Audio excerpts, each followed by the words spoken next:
Recently, and for no reason at all, I asked Mint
All right.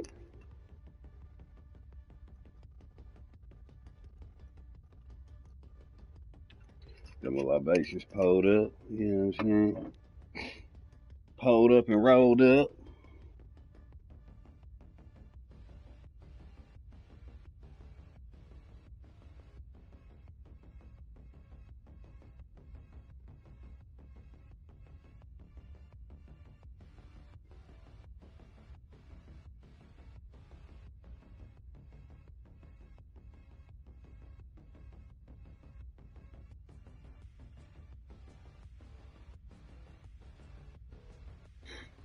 All right, so the homie ain't there yet.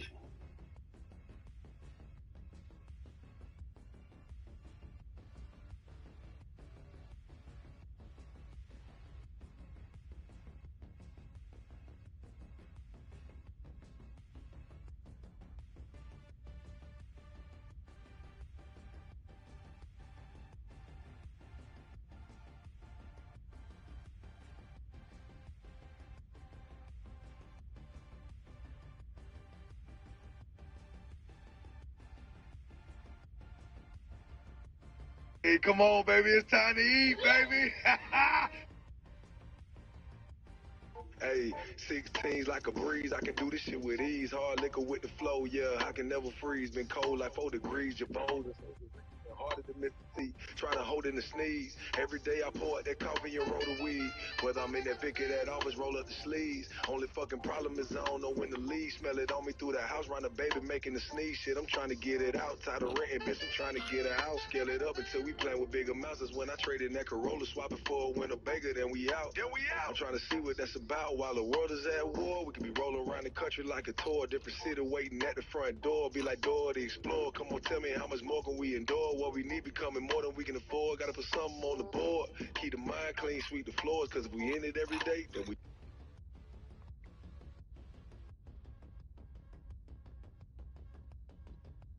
It's plant-based drip. We live. Women everywhere choosing ABX, the new tummy tuck alternative. I got the tummy tuck results without the tummy tuck down. Here we go.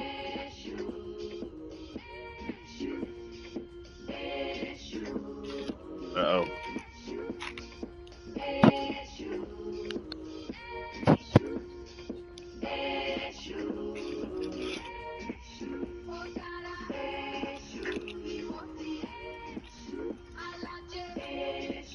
Hope this one don't get me banned. I know I can't play nothing else. See what today's topic is.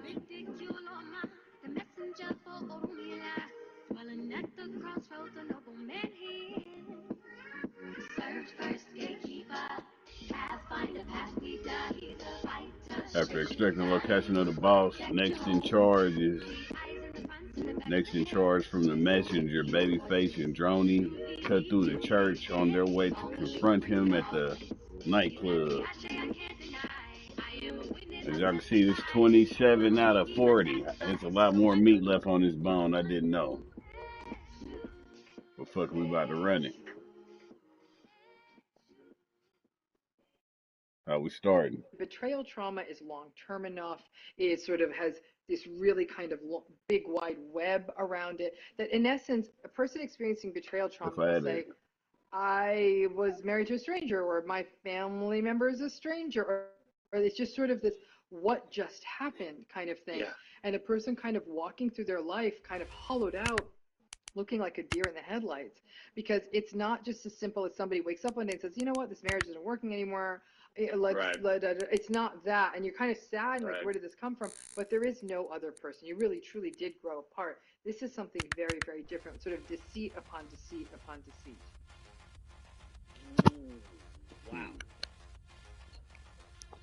Heavy tonight. Get to your phone lines, 1-800-920-1580. Take some meal for Babyface, head on a pike on the stick.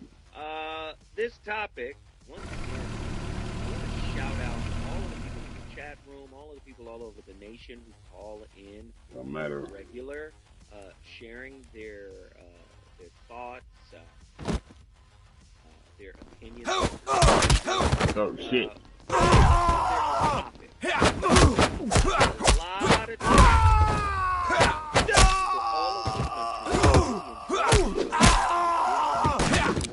topic really heavy about tonight's topic. Boy got a minigun. Is that heavy boys?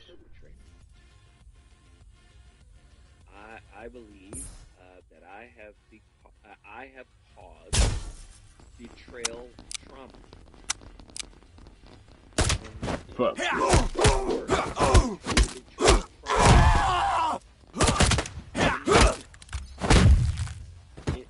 And possibly, in many women I've dated. I didn't get it. This is a moment of transparency. I didn't pick it up again. Fuck. When you dig down, when you dig down on a topic like this, to the impact,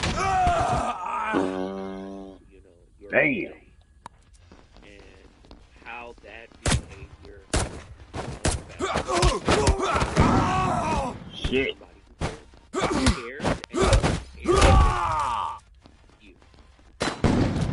Bitch. Topic, man, is being betrayed. Delayed healing.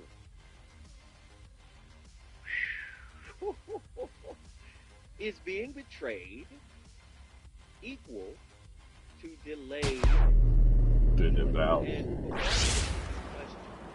Listen, don't judgmental space.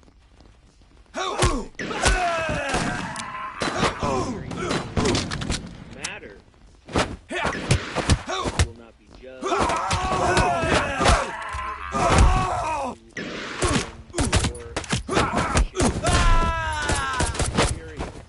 You cannot call in here. One thing you can't. But I want to go into this question, man, because shit, that boy splatted.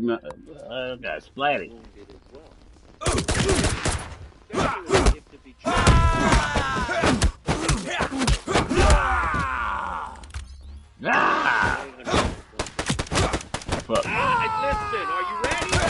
guns, ho. Hey, 1-800-920-1580. Let's go. Is being betrayed equal to delayed healing? A deeper look at the effects of betrayal in an intimate relationship. False. A deeply hurt and remorseful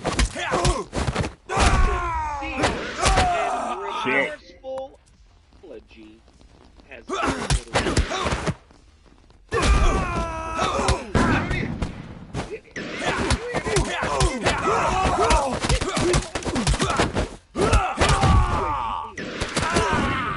shit.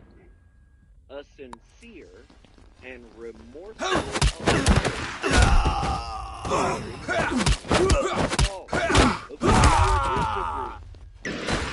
partner. Virtually emphasizing with their significant others from their partner's act of betrayal. In other words, betrayal.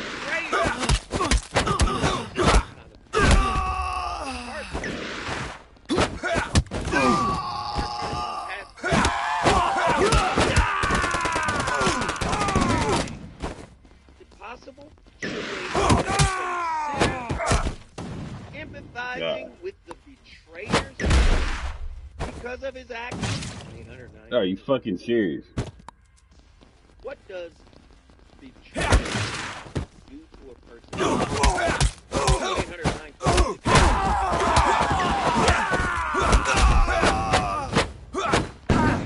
Motherfucker.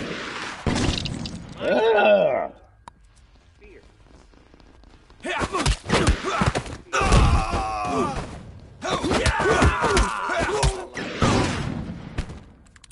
God damn. In my fear, the person that I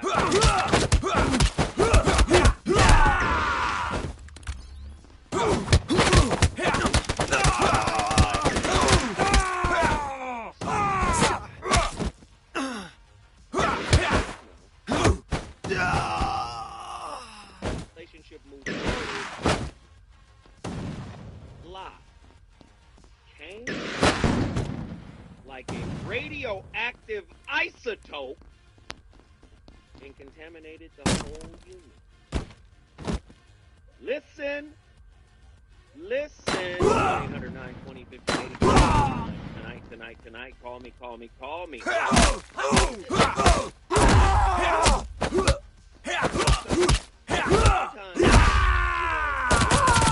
it down. And we have real discussion. Sometimes I'll sprinkle a little bit of me. I'm going to sprinkle a lot of me in the discussion tonight because what I want people to look at him out here counting the bread in the church of the Lord. Is dating a human being. I see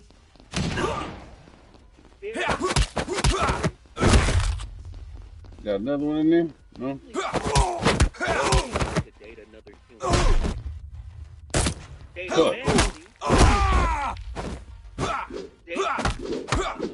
desired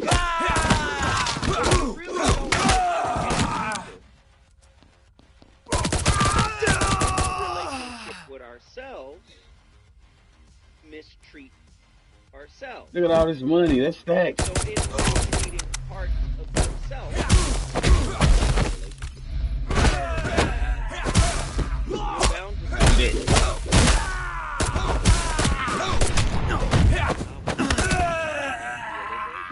Just swinging. I mistreated parts of myself by being indifferent. Embrace the difference of myself.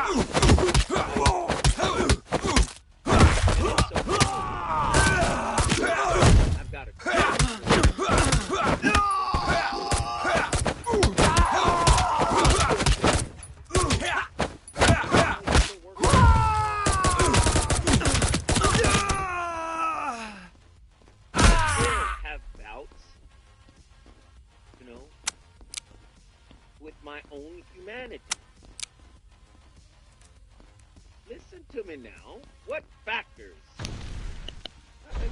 y'all listening to me tonight? I want to be transparent and honest with you tonight. You guys to do the same with me. I want you to call me and I want you to share. Very powerful question. Betrayal always purposeful? I will answer that. This Betrayal. Sorry. Someone I love gave me a box.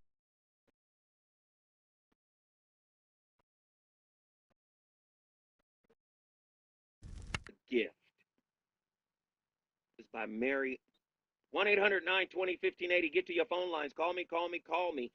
Is being betrayed aid healing? Look at the effects of betrayal trauma within an intimate relationship. There are some emotions that arise when someone before, or what are some of the emotions that arise within someone and after a betrayal? What role did your play in the creation of this new wound? What are 3 things you failed to pay attention to prior to the betrayal? 1-800-920-1580, 1-800-920-1580. Call me from all over the country. We want to have a national discussion on this. What processes have you developed in order to reconcile from the inside out? How does your betrayer feel after betraying you? Does the hurt from betrayal ever go away? What does betrayal do to your sense of self, your self-esteem, and your self-worth? You resolve betrayal.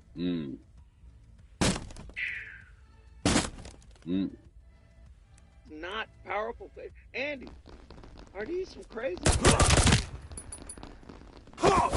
If you betray yourself, is that a guarantee you're going to betray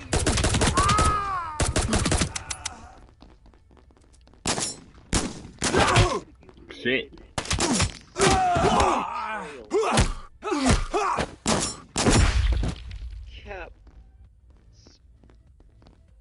Every time you betrayed yourself, not be the primer for how to avoid betraying your significant other. When I come forward, What is this? of reason is gonna set this mug on fire. Well, The reasons that we're here, the reasons that we fear,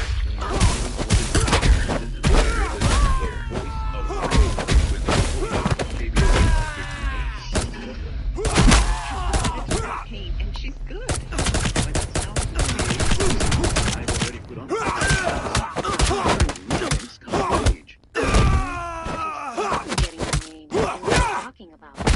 forget a well-known fact. Memory loss may be a sign of Alzheimer's disease. Early detection gives you and your loved one time to plan for the future. The warning signs of Alzheimer's at 10signs.org. Brought to you by the Alzheimer's Association and the Ad Council. Only 1 in 5 people with autism are having the skill set and desire to work. Maybe it's because employers don't know what kind of jobs they can do. Like, what about a programmer? That's just for someone with autism. How about a healthcare worker? People with autism will work jobs, but often get overlooked due to outdated stigmas. Introducing WIN by Autism Speak. People businesses lead the way in inclusive hiring.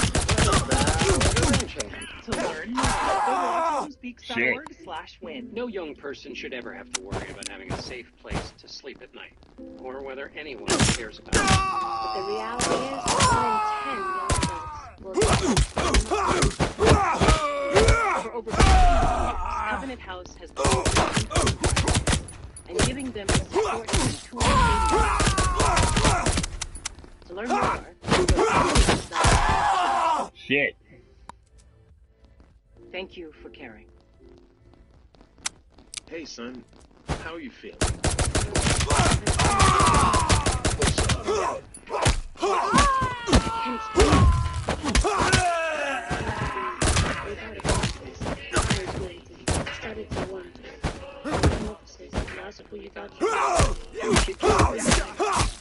God damn.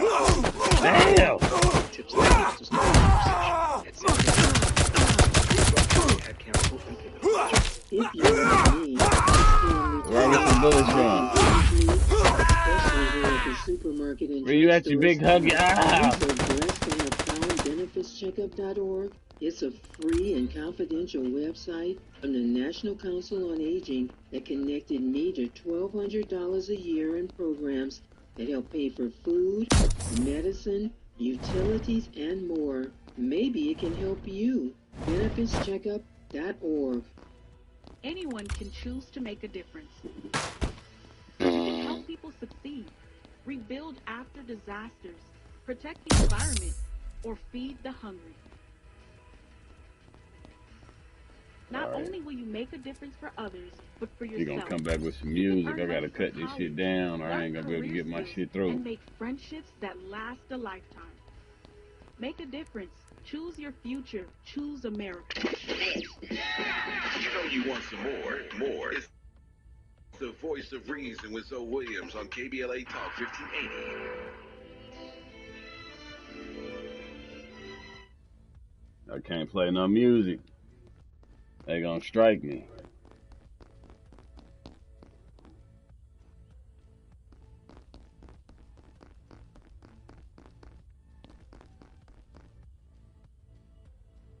We got some more. He gonna kill the priest? Yo, Wick, hurry the hell up, man. This asshole's mowing us down. We can't take much. Alright, that should be enough. First got it when he was 6, didn't know any tricks, matter of fact. I gotta be careful. Alright, you gotta kill the music, man.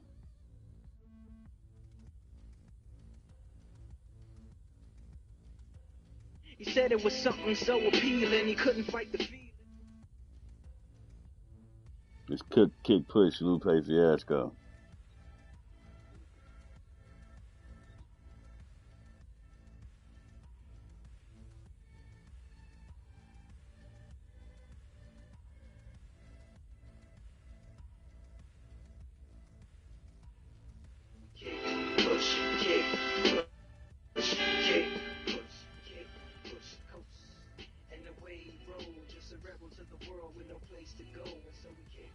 Come on.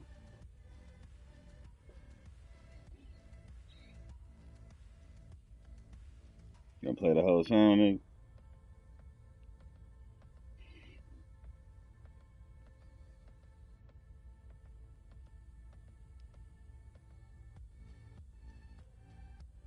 Dr. Romney, thanks for being here. What is betrayal trauma? So betrayal trauma is a series of reactions that a person will experience, psychological and emotional reactions that a person will experience after a pretty significant and protracted period of betrayal in a close or significant relationship. So, sort of a classical example of betrayal trauma would be, it's not as simple as just somebody cheated on you. But you come to find out they've been cheating on you for 15 years, or they have a child with this other person, or all those years or months or whatever, you suspected they were cheating on you, and you keep bringing it up like, something doesn't feel right. And they're like, this person, they come up with all these alibis and gaslight and all of that. And it's this fallout that comes from somebody who's been significantly betrayed. It could be something that's a public betrayal. That somebody, it's not just an infidelity, but maybe an infidelity with a family member, like a sister kind of thing, or they're living in a really public way that's family. So, and it tends not to be sort of a one-off. It's something that may have been going on for a very long time, and then a person comes to find out there was this whole big story behind the betrayal. It wasn't just this one thing. It was this whole constellation of kind of it's really destabilizing for a person. Oh no! Fuck. Is the term or phrase betrayal trauma something that's being used by clinicians, or is this a layman's term? It's something that clinicians use, and it's. I often use betrayal trauma as something that's very tightly linked to complex trauma. Not necessarily. I mean, it's again, complex trauma has some specific kinds of parameters around what that trauma looks like. But if the oh my God, I'm dead. Terminology sort of has this really I forgot I got a gun on me. web around it. That in essence, a person experiencing betrayal trauma will say, I was married to a stranger, or my family member is a stranger, or it's just sort of this what just happened kind of thing. And a person kind of walking through life looking like a deer in the headlights. So it's not just a simple thing. He wakes up one day and says, you know what, this is not anymore. It's not that. And you're kind of sad, and like, where did this come from? But there is no other way.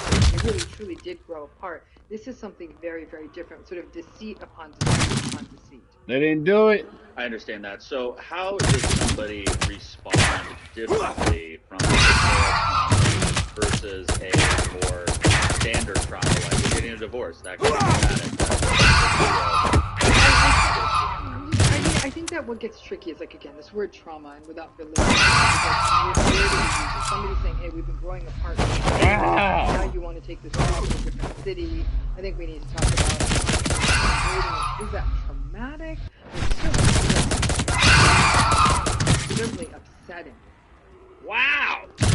Robin, taking no prisoners. Hey, lock me up. I am rich. And I bet some of you are too.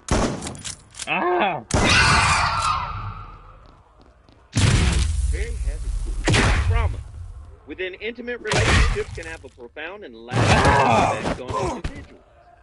This show tonight aims to explore you the last one. Good. Come here. Of betrayal trauma and its impact on the healing process. Additionally, we will try to critically examine the notion that a sincere and remorseful apology holds little to a deeply hurt and unhealed person. Delving into the psychological, emotional, and relational aspects of betrayal, we can gain a deeper understanding of the challenges by those affected, pathways. Tonight's going to be different. Let me get to my phone line real quick. Reggie, Austin, Texas. Texas always shows up. What's up, man?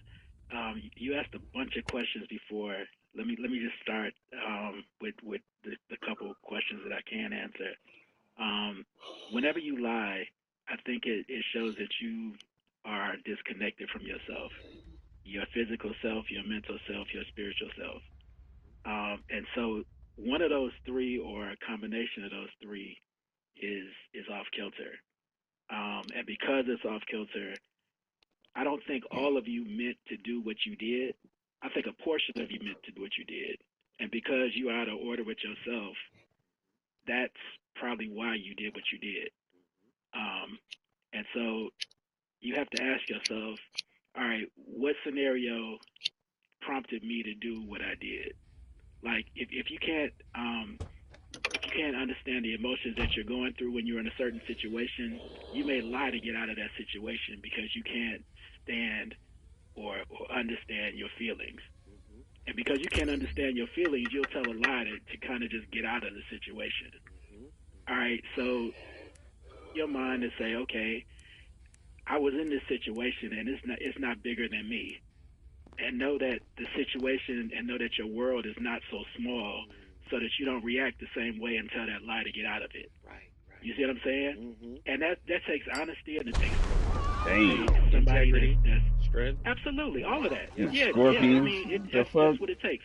And to the point that you are honest with yourself, then you begin to heal all those other broken parts of yourself. And that's the possibility that you can have a relationship because you're starting to be honest with yourself. It just makes sense. And so, now your partner can say, girl, you got your head blown up. Part of themselves, and when they get it together, you still get together. But they have to be there for you to be your best. Even though you made some mistakes. Hold on, Rick, because you cooking, and we're right up against the station because I need more of that special sauce, brother. What's happening to him now? He said I will never engaged to these animals and and burials, and I don't think this board is strong What enough up, to bud? carry. She said, "Bow, I weigh 100." So I need to pause it, man, so I can skip forward. You ain't Chun-Li, bitch.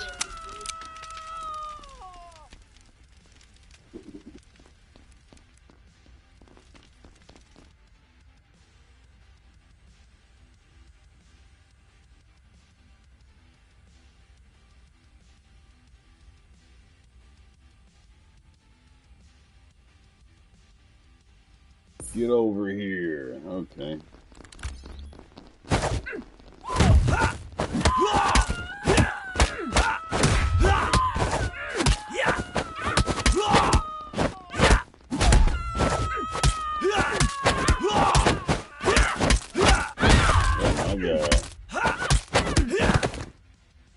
Fucked up.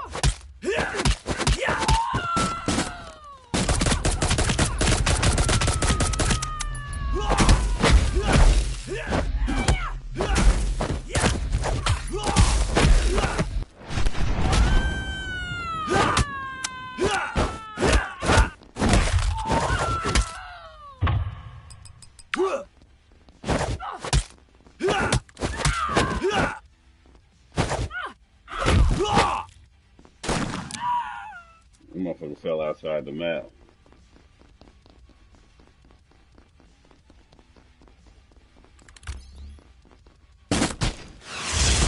Ooh-wee.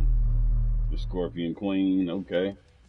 No way I missed. Never liked you anyway, shit face. Always so smug, thinking you were some violent gift to the world. You damn right, bitch.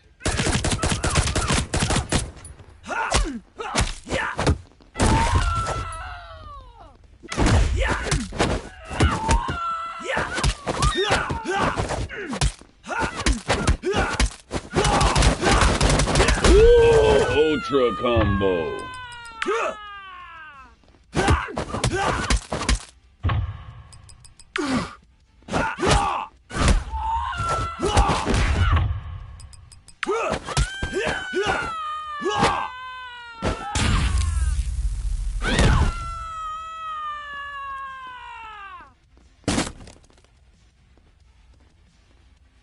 Oh my God, really? Where's the farm?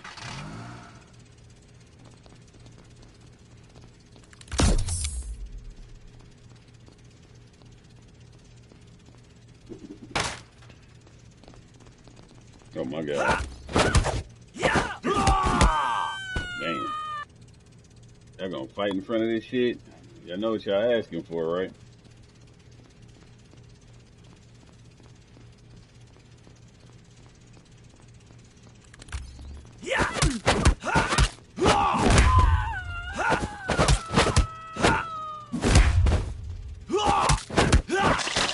Oh my God. That motherfucking squished something else. Alright, let me eat these commercials, man. Fuck. 120 pounds. Now, let me Action, Reconciliation, and Empowerment, also known as iCare, Gotta released eat a these statement saying more than commercials, 80% of the victims in the city are African American. Her nose sound like Officials it's are stuffed asking up. Black Sheriff T.K. Waters to call the National Network for Safe Communities to help improve the city's approach. Sophia Crowder is the new Miss Black Kentucky for 2024. The Women's Club of Louisville held an event over the weekend where 3 Louisville natives swept titles. Helena Gordon took the Miss Black Teen crown, while Sierra Johnson won for Miss Division. Crowder will represent the state in the Miss Black USA pageant next year. That's the latest. I'm Amber Payton on your home for 24/7 News, the Black Information Network, and BIUnews.com.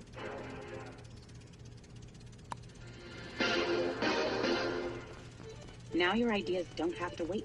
Dell Technologies and Intel are pushing what technology can do. So great ideas can happen right now. Find out how to bring your ideas to life. Damn. Dell.com. Welcome to now. follow the leader. If you're not following KPLA Talk 1580 on all of our socials, then you're missing out. Download our app and find us on Facebook, Twitter, Instagram, YouTube, and on the web at KBLA 1580. Again, you can find all of our socials at KBLA 1580. By the way, if you miss any of our weekday shows in real time, you can always catch up by checking out the podcast of your favorite shows at your leisure. At KBLA Talk 1580, we've got your black. Got your Follow the leader. Follow the leader. Follow the leader. Happy birthday, Metro K-Line. Whether traveling for business or pleasure, it's time you made today a K-Line Day. The K-Line can connect you with fun, food, friends, and family from Crenshaw to Inglewood in one safe, clean, comfortable ride. Take the K-Line today and experience the diversity that makes LA such a great place to live, work, and play. Make it a K-Line Day. Go Metro. Visit metro.net/K-Line.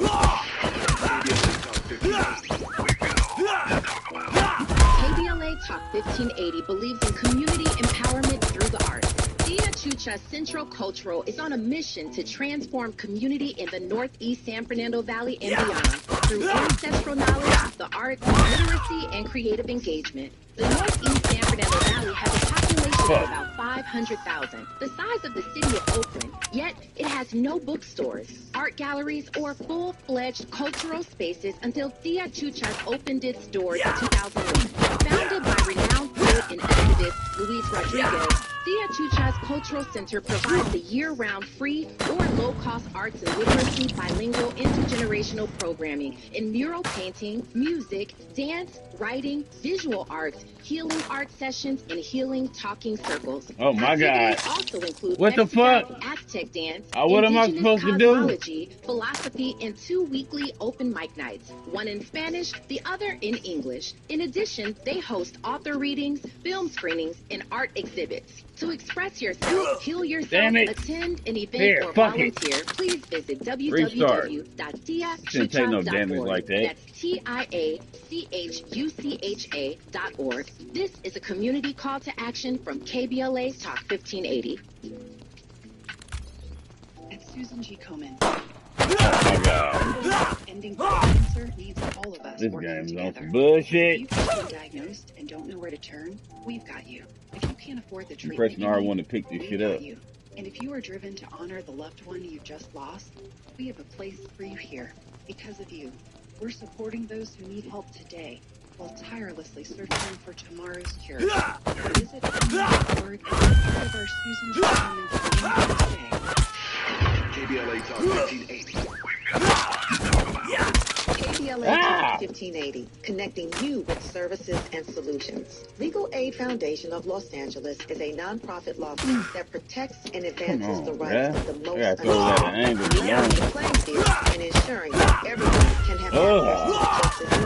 Every year, LAFLA provides free, high-quality legal services to more than 100,000 people living in poverty across greater Los Angeles. Their unique combination of neighborhood offices, self-help centers at courthouses, and domestic violence clinics puts Legal Aid Foundation of Los Angeles on the front line in vulnerable communities and at the forefront of change. LAFLA's expert team of attorneys, paralegals, and support staff works to provide direct representation, and advice, provide referrals, and educate the community about their legal rights through workshops and seminars. With locations all over LA, you can access their services or volunteer to help no matter where you live. And if you have an urgent issue, call 213-235-0060. That's 213-235-0060. To get legal help, make a donation, or volunteer, visit LAFLA.org. LAFLA.org. This is a community call to action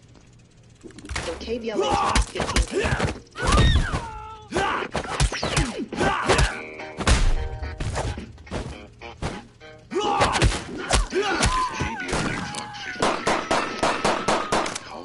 Radio. That's music to your ears. Get it! We're unapologetically progressive. KBLA Talk. Oh my fucking God. You're listening to the voice of reason with Phil Williams. Only on KBLA Talk 1580. Hold on. Alright, I can let this one ride. Cause it's his shit.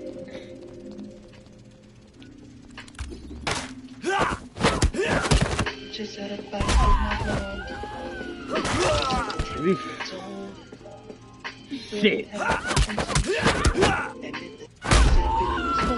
Real talk. I know you get it from my mom. From passed down from old.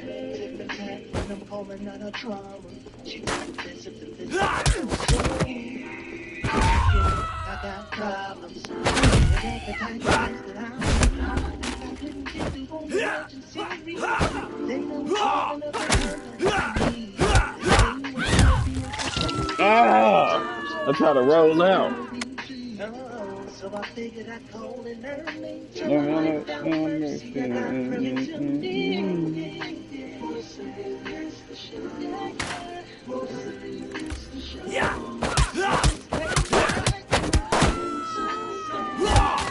Fuck!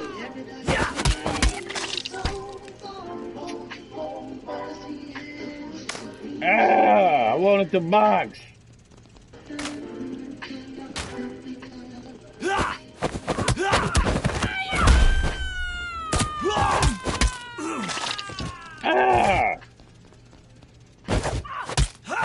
What betrayal trauma does to your brain. Fuck.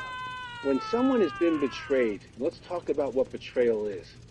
Betrayal, we think of course, someone cheating on you, being prostituted, having an affair with your best friend, someone at work, or you're a husband and your wife is cheating on you with your best friend, a neighbor, or someone like that. That's the first thing that comes to mind when you think of betrayal trauma. We call it partner betrayal trauma. Fuck. If you want to Google that partner betrayal trauma, you'll find we've done a lot of research on that. And infidelity is part of that. That's one part of betrayal trauma. Another part of betrayal trauma is pornography. You think you're living in this great life, and you find that your spouse is using pornography, and that you're not what you believed about them isn't true, and then you find out the stuff they're into, and it makes it worse, and your whole life goes upside down. But then there's also a third part of betrayal trauma. The next part of betrayal trauma is intimacy anorexia. You're married to someone who doesn't give you they're too busy for you, they blame you, they withhold love. No, fuck! They use anger and silence. If they have sex, they're not connected, or they're not having sex with you. You can't share their feelings with you. And you feel neglected, alone, and unwanted in your own marriage or relationship. That's another form of trauma. And that part of betrayal trauma is interesting because all three of these traumas have the same statistical impact on the person. Now, I'm going to get to the brain in just a few minutes, but pick it up. What this does is it can cause weight gain or weight loss. It can cause a shutdown of them. Oh, let me go, bitch. It can cause PTSD symptoms. I mean, to the 80 or 90 percentile on those symptoms. Intrusive thoughts, dreams, not wanting to go out and connect with other people, shutting down. The amount of impact that partner betrayal trauma has on the human spirit, soul, and body is massive. When someone's been betrayed, it's like they've been hit by a truck. Give it again. There's no blood anywhere. They're crushed inside. Their spirit's crushed. Their past is crushed. Who they thought they were to this person, who they thought that person was, the holidays, the vacations, the birthdays, all tainted by now. Where's the bomb? New story. They're present in this story because they don't know what they're going to do. Who is this person? Who am I? Do I have the courage to go forward with them? Do I have the courage to lead them? These are all questions that now, existentially, they have to ask that they never thought of before. The whole rug has been taken out from under them, and they planted their I missed. They don't know what's real anymore. And if that's not bad enough, the future is destroyed. Financially, they could be totally in a different place. If they leave, if they stay, do they put up with it? Is the person going to get help? Are my kids going to know? Are they going to not know? Wow! Oh, back up, bitch! Where's the gun? How have you betrayed yourself? Who's going to join me apologizing? Seriously. Fuck, I put it down. if understanding all that is for my betrayal,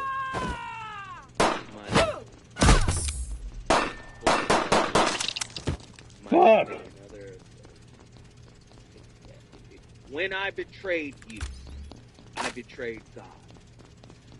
And I betrayed I ain't got no choice but death. me, which is all I'm running. all one thing. I can't get away. The fuck? Physical manifestation here on earth. So in apologizing to you, I must apologize to my Creator. He didn't create me to hurt other aspects of himself. Sincerely apologize from the depths of my heart. All those I may have betrayed, may have lied to. No, may have, it is. Join me. Those that I have hurt have made me feel than what I feel about themselves. Sincere. Who's going to join me? Tonight's topic. It's a heavy one.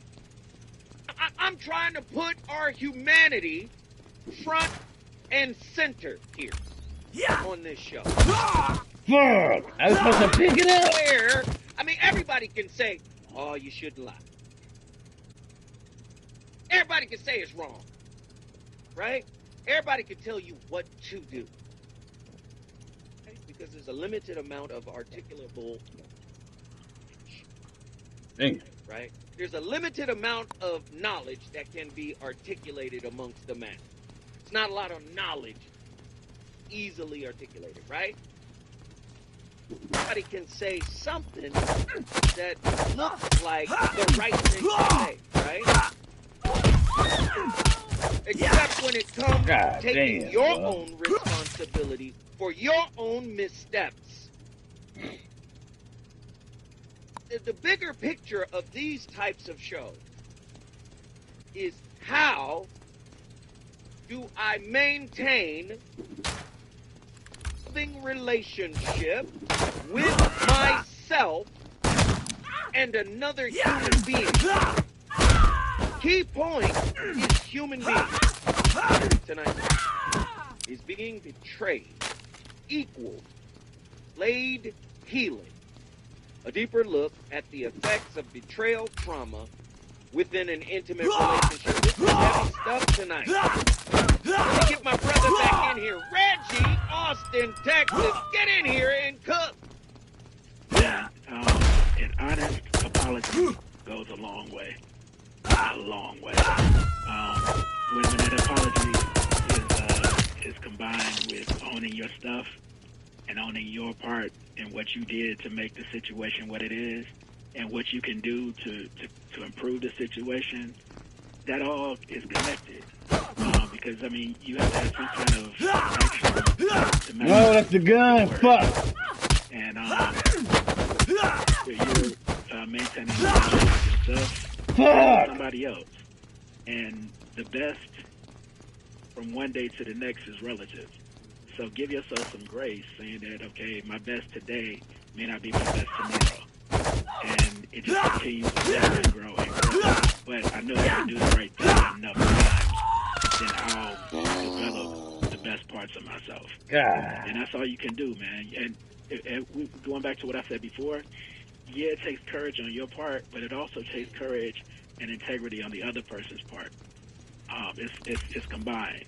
And that's the hardest part, because you can control yourself, but you can't control what that other person does. Y'all gotta be on the same page. That's real. Right, right. I love it, brother. I appreciate it. Austin, Texas is in the building because of my brother, Reggie. I'll bring you up into the building. All you gotta do, you know the routine. 1-800-920-1580. Monique, Detroit, Michigan. Oh, wait, hold tight. When I come forward, I'm going to Detroit, Michigan. Let's get it. Is it good to see you? We come forward. If you are a private individual or a small business owner who has had problems obtaining a business loan, credit card, or just even acquiring an apartment, please call Alliance Hillview LP for a free consultation at area code 510-459-6001. That's area code 510-459-6001. Don't let your past determine your future. Attention small landlords who own 12 or fewer residential rental units. The City of LA Emergency Renters Assistance Program is back to help small landlords and is now accepting applications. Apply for up to 6 months of rental arrears for low-income residential tenants behind on rent. Applications will be accepted until October 31st, 2023 at 6 p.m. Go online 24/7 at housing.lacity.org or call 888-379-5500 to see if you qualify and apply today. City of LA small landlords. Fuck! As veterans, we're no strangers to Ah. That's what we were taught. I gotta get the guns to shoot we this do shit. have one question for the veterans listening. When is the last time you reached out for help? If you or someone you know needs resources, whether it's stress, finances, employment, or mental health, don't wait. Oh my god, you ain't gonna pick it up. Can't stand by.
Yo, Micah Checo.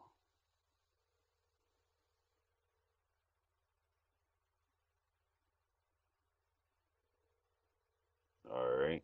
Yep.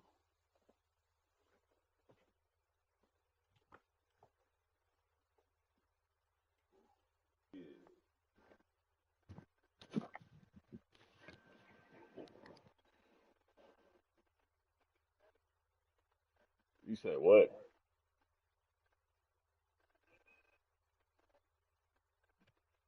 Yeah, I ate my pizza, man.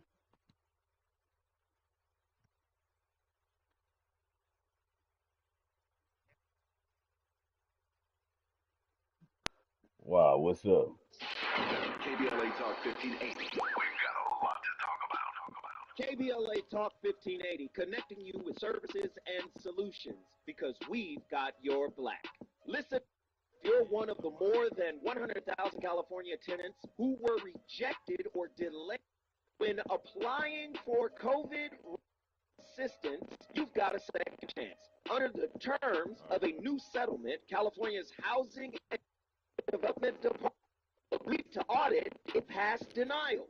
The program ended in March 2022, but the advocacy groups, Alliance of Californians for Community Empowerment, Policy Link, and Strategic Actions for a Just Economy sued the department. According to the coalition's analysis of state data, the department rejected nearly 30% of all applicants. Under the settlement, the department agreed to clear all renters in the pipeline within 6 months. The settlement applies to anyone who sought assistance from the state's Housing is Key program before April 1st, 2022, whose applications is pending or was denied after June 6, 2022. Tenants who have questions about the status of their application can call the hotline at 833-430-2122. That's 833-430-2122. This is a community call to action from KBLA Talk 1580. You want some more? It's the voice of reason with Zoe Williams on KBLA Talk 1580. Fuck. Oh, shit.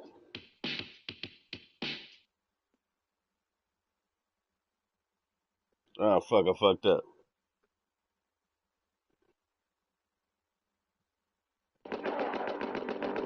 We gotta eat a commercial.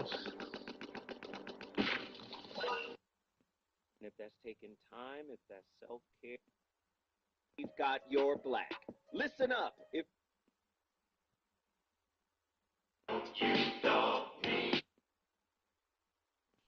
don't you dog me. Come on, man. Y'all don't know about how hip-hop was this fun back in the day, but it's the record and the song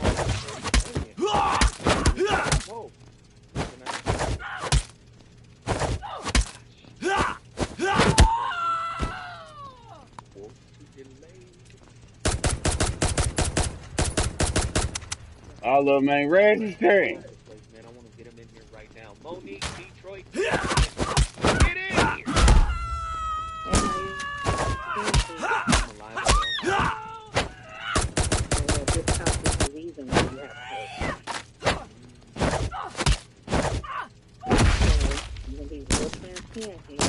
Ah, bitch!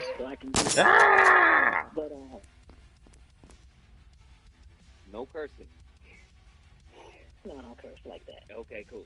Like that. Okay, we good. No, I'm used to switching back and forth. You know how we're professionals at that. So, basically, know that the betrayer is feeling remorseful, and you know that maybe it was done because of the wounds they have, be it abandonment and things of that nature. And you're the betrayed, and you don't know how to feel in that moment because you have your own situations, wounds, and issues. That it's only been like 18 months since I encountered this visual challenge, and I think that maybe that show up in a different what I'm used to showing up as, but not necessarily saying that the path was the right way to show up. So trying to trying to go forward in an authentic manner and dealing with the visual challenge, I maybe think tribute to what the betrayer did, but then you can't look inside yourself, and it makes you feel like, this is like 3 weeks old. And now you're at a place where betrayer is sincere and it is remorseful, but at being betrayed, I don't know, like showing up now, it's like I'd rather just be quiet because I don't know if I forgive, what am I going to feel like? I don't usually give people those type of chances. I have family members, and I haven't really said this to many because to me, you don't hear a lot of things, but I've had someone very close to me like, this is not the Monique. You can be kind of mean sometimes, you can shut people down and just be done. And so I'm like, but do I do that now? It's because I'm looking at this person, I know they're sincere. And because it's long distance, I think I don't have to look at it, every day. And you have the pleading, like, I'm going through something every day, but having dealt with your wounds of abandonment as a child, Fuck. How can me being betrayed? I got to heal too. So let's go into it. Oh no. Oh no. It's okay to have empathy.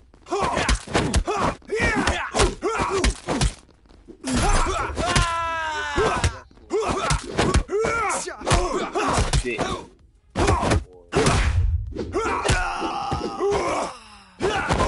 Oh shit.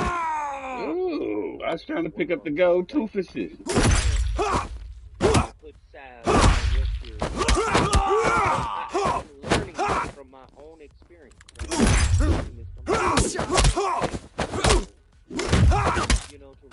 somebody. Ain't when we talking about rubbing backs on here.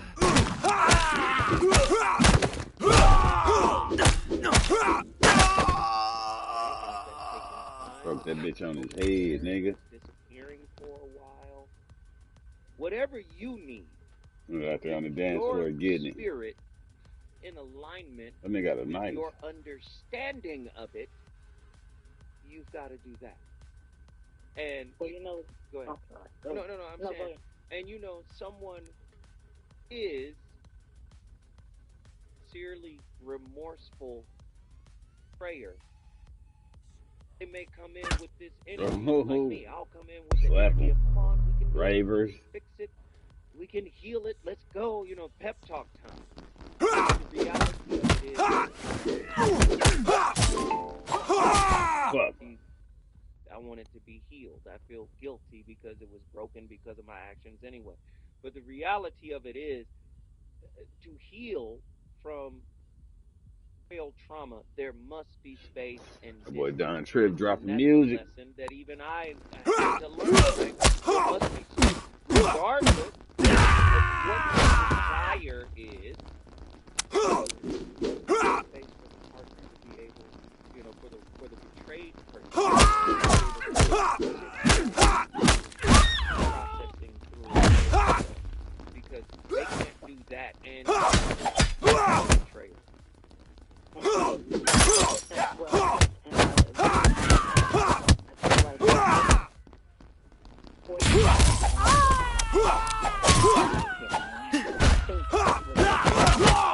Visual talent, because now it may be that I'm thinking, like you said, your self-worth.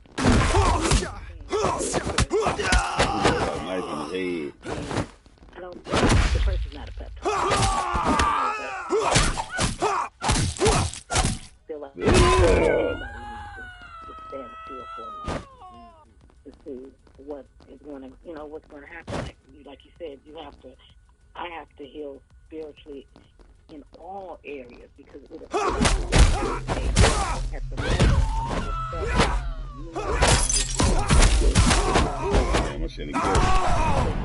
Fuck, I had the confused on him. I wonder how long it lasts.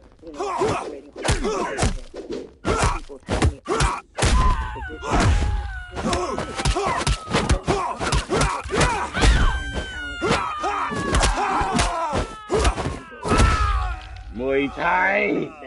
With the betrayer, I need to put him in a space where the main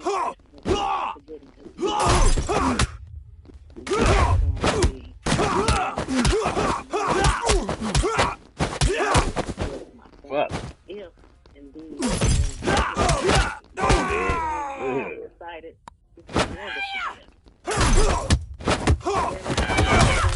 shit, he countered.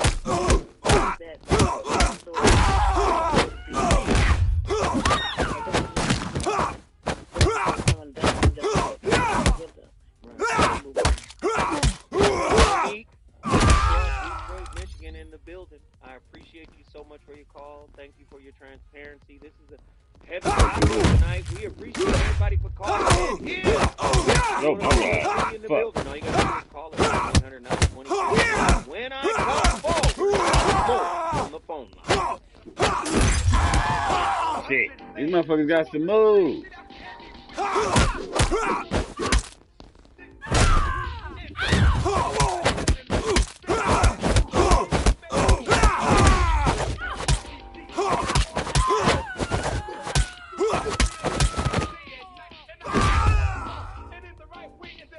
Fuck, I'm about to get banged.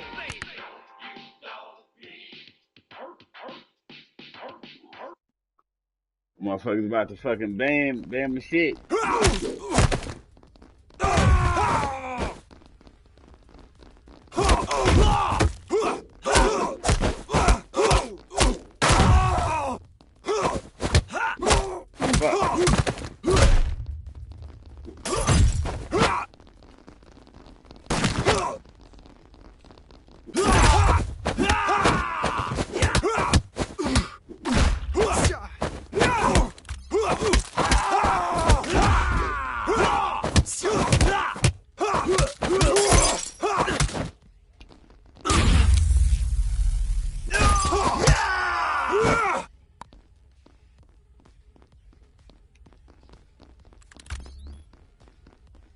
I could have ran him through there.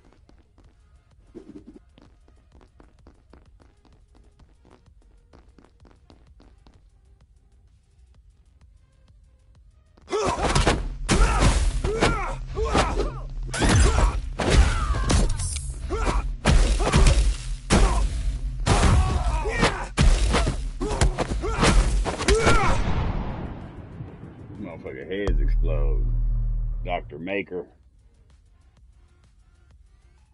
I've seen enough. Chauncey, keep our guest of honor entertained while I prep their grand finale, would you please? And oh, don't die. It's a shame to lose my favorite bouncer. And dare I say it, best friend. Ah, shucks.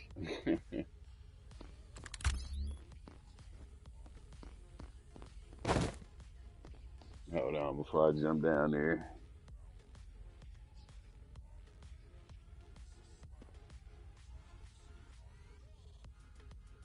And that's the first hour. Sometimes you just have to be there when someone needs you, especially when it's cold and they feel all alone and unloved. City Union Mission.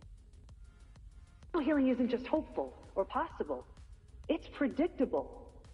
I'll never forget handing my research over to my study chair, who read it and said, "Debbie, I believe you discovered a process here." That was the moment I knew that millions of people they've known there's from something they thought they'd never reach. Shit, he hit me with a straight right. There's a collection of mental and emotional so common to betrayal, it's known as post-betrayal syndrome. Now here's the big misconception. Come on now. Hot time kills all wounds. Within 1 year, we've had over 4,000 people take the on our site to see to what extent they're still struggling. Every age, in so many different countries. And the question that reads, is there anything else? Apart from physical, mental, and emotional symptoms less than this. People write things like, "My betrayal happened 35 years ago. I'm unwilling to talk about it. My betrayal happened 40 years ago." Wow. Heavy. Heavy, man. Heavy heartbreaking stuff. Spirit. Hide.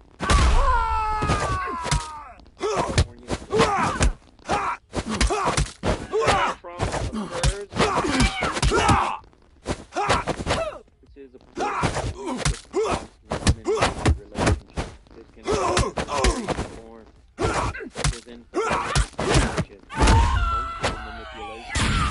the effects of betrayal are reaching. Often, sadness and a loss of self-worth. The depth of the betrayal impacts the healing process, making it crucial to explore the significance of a sincere, meaningful, remorseful apology. Sometimes the hurt is so... Cutting it up, huh? Sometimes the hurt is so profound. Even feel spiritual energy, authentic, meaningful apology. You can't blame them. It is complex. From trauma, of course, it's a multifaceted process, and it involves addressing both the emotional and the cognitive aspects of people's experience. Right? 31. While a sincere and remorseful apology is essential, right? It's an essential component of the healing journey. It's not a panacea. The deep wounds caused betrayal.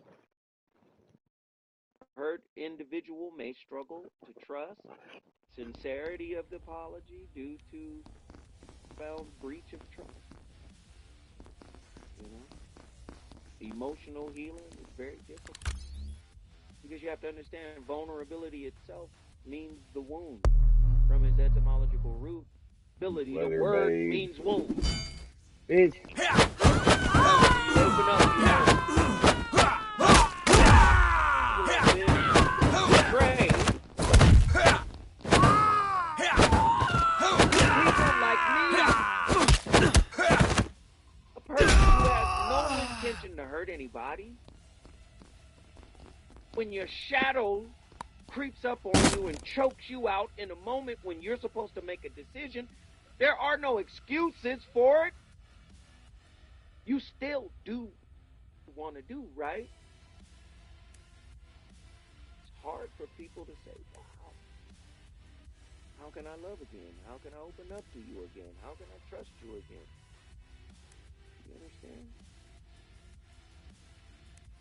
Emotional healing is a vital aspect of the recovery process.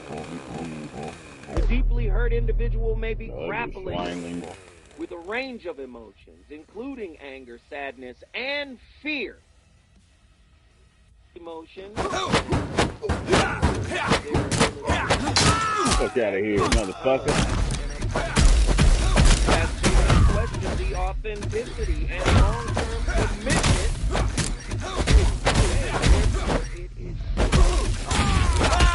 I don't even throw that bitch to the back of my neck. There's a needle. Betrayer to demonstrate fuck. Rebuild trust.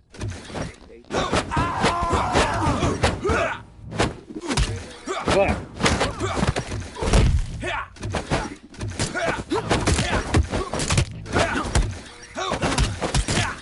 9-20-15, got callers from all over the country. Let's get them in here. Truman, down in Texas, he's been on the longest.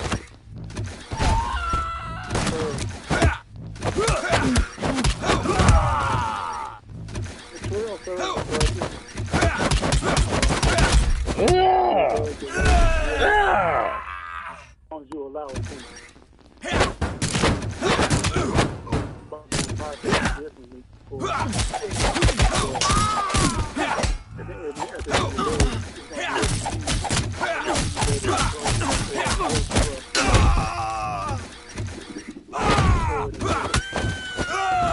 I fell in the hole.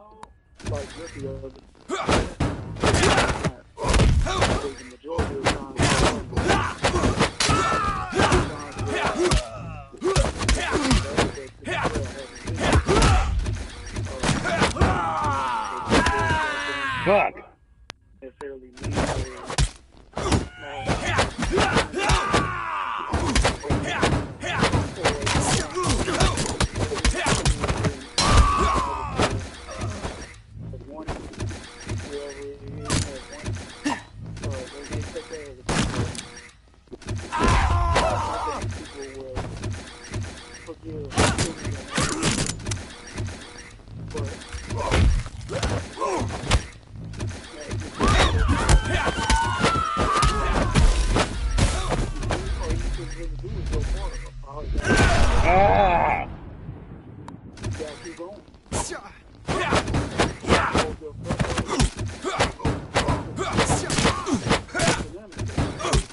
Fuck.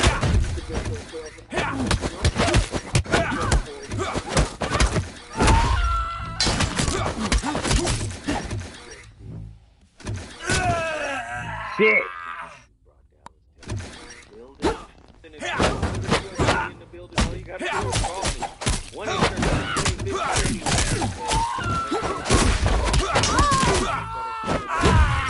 Shit. It's not a lightweight topic.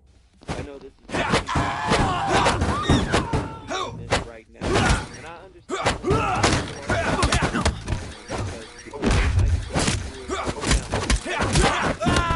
I'm over here trying to take the swine out before he gets started.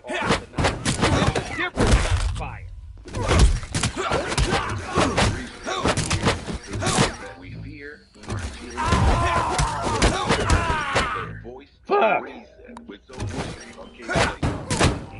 Happy birthday, Metro K-Line. Whether traveling for business or pleasure, it's how you make your day. Fuck. K-Line can connect you with fun, food, friends, and family from Crenshaw to Inglewood in one safe, clean, comfortable ride. Take the K-Line today and experience the diversity that makes LA such a place to live, work, and play. Make it a K-Line store. Metro.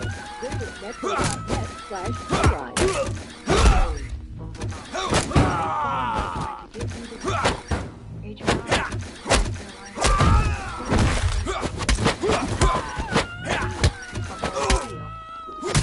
Fuck! Ah!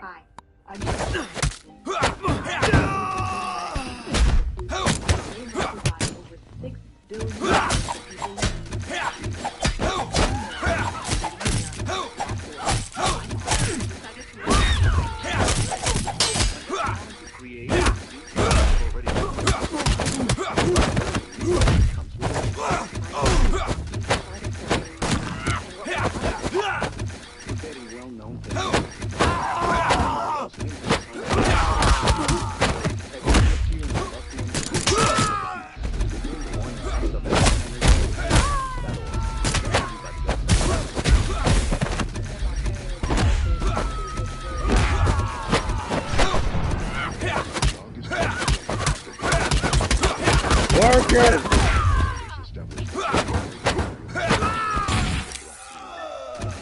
More than just us as a foundation. It's going to take the community, the world, to make a change. Fight for racial justice for the black community. Learn how at lovehasnolabels.com. Brought to you by Love Has No Labels and the Ad Council. If you're a veteran with a service-connected disability that has directly impacted your ability to work, resources are available to help you find employment. VA's Veteran Readiness and Employment, or VRE,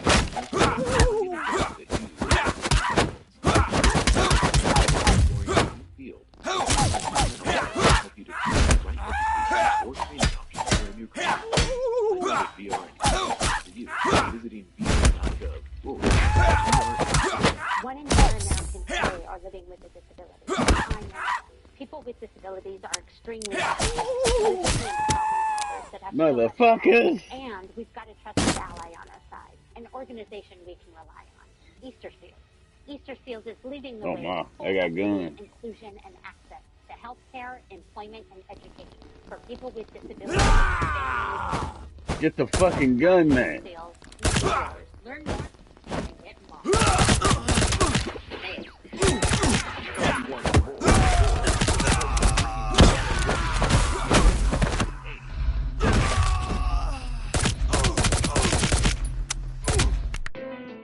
Well,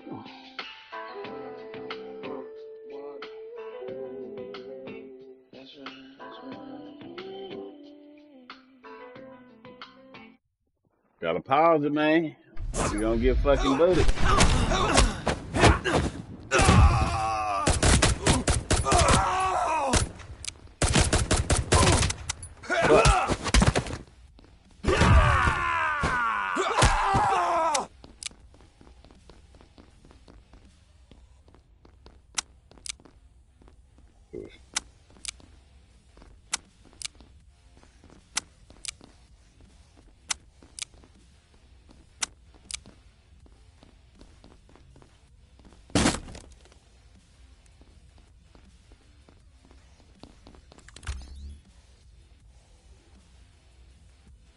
We're all highly disappointed in you, babyface. It's hard to believe that you're going to be groomed to take command beyond Mr. King's time. You know who I am? Of course, Mr. King will kind of brainwash babyface after. You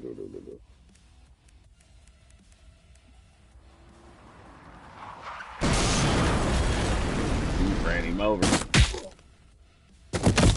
Well, you the first king. You a good candidate.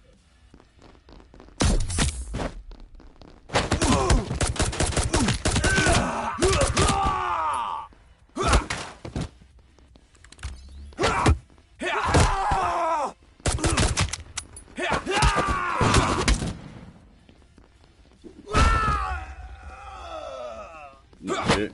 Boy got yeah.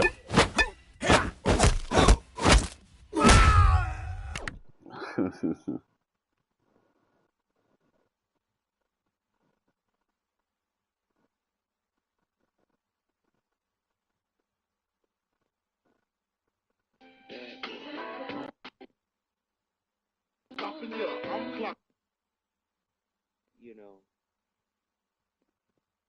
Say, woo! Come on, man. Yeah, no. Too bad I can't play it. We out here different tonight. Oh man, this is a real heavy topic. I think it's important.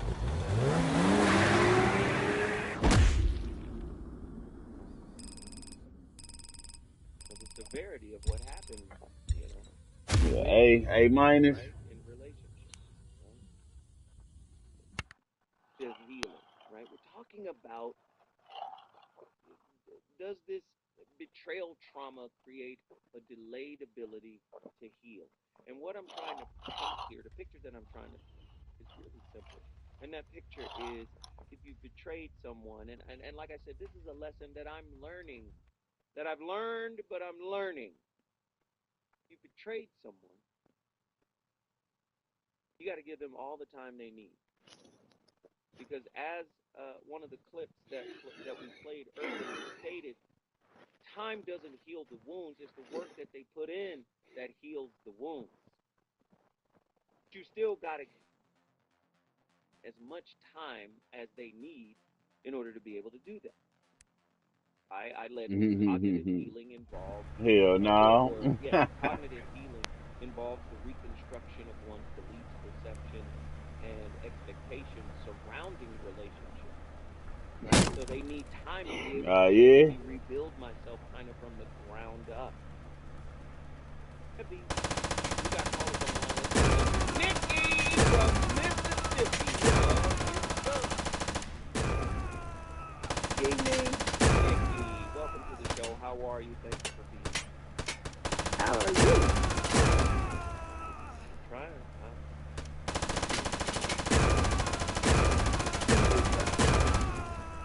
I think the answer to being the equal to delayed healing, for sure, yes. But I think part of why the answer is yes is because betrayal, when it's done with it's a dark, so it's going to take some time to sit with that or the that darkness to sit with. Proverbs says the heart of the person. That's my shit. What you thought you was? That heals the heart.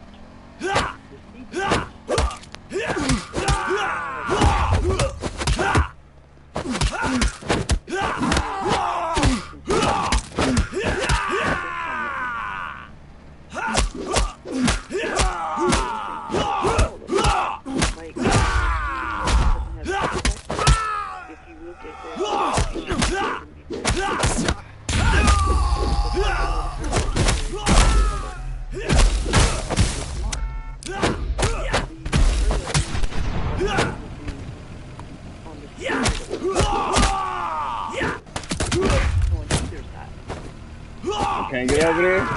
What kind of bullshit is this? And that's a heavy place to have a residue.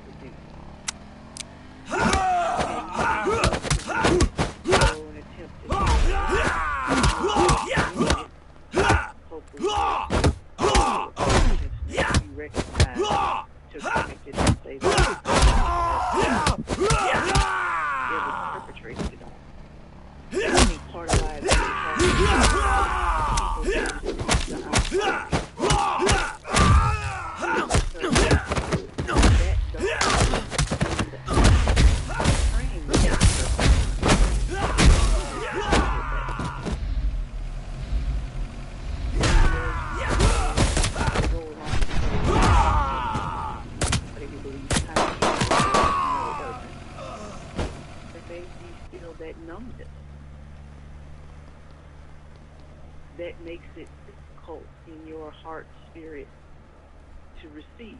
Not that you don't think they're being genuine. It's not Cleaned him up. But that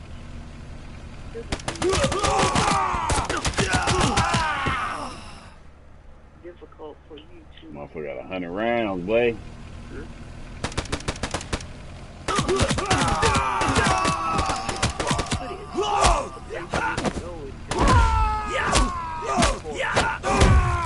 Fuck.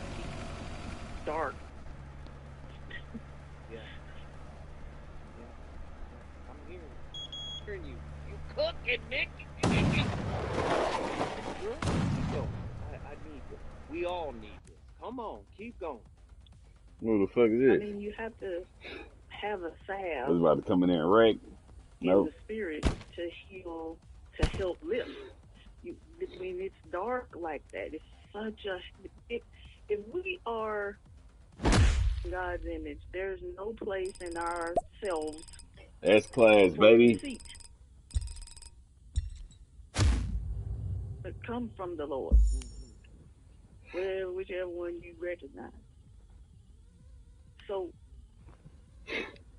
to repair oneself, having accepted something that is so far removed from what you're created to be, that's going to take a lot. Now, a lot is based on each person. You know, everybody's a lot is different. Makes sense when I hear the other caller call in earlier and say, man, that just messed up everything. All my whole forward progress, everything. Screeching halt. Because that's not even of us. We're not supposed to have that. The whole spirit of you rejects that option. And the 7 abominations that come with it. Because there's no place in us to put that. Wouldn't you argue too that it also affects the betrayer in the same way? Correct. That's That's why I said 2 darkness places. Because if it happened to you from a friend or an intimate relationship, then why? If you saw it coming and you're watching this person doing this deceiving, going, where's that? Why are you doing that? Like, if you want to go, okay, it will be hard. I won't like it. I will resist it. I will cry. But don't do this because that tears you apart too, and you're not even seeing that part. Okay, if you don't see it coming, okay, well, now I got to learn the lesson. I can pay attention to what happened, why I got hit by a Mack truck in a place. That's why we don't see it, I think. Far removed from what we were created to be. Understand what the other person is supposed to be to me in that creation. Supposed to be trying to kill me in the spirit this way. Wow. Woo. That's what that is. Slaying another person in the spirit. And some people never from that slaying in the spirit. Never. It takes them going back to God to get right. Nikki, you know, ma'am, sister, goddess, Sir, guru. Lord have mercy. You know what you did tonight? I brought the sip in the building. You brought the sip in the building. Listen, if you want to, I thank you, Nikki. Lord have mercy. If you want to bring your city in the building, all you got to do is call me at 1-800-920-1580. The VOR is on complete inferno fire. Ah, shit. Shoot, play for real. Hey, puff that D. Well,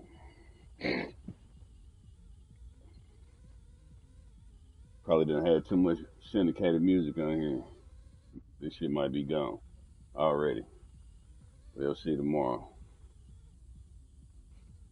I guess I gotta wait until the show over and then catch it, but then I want to catch it live like this.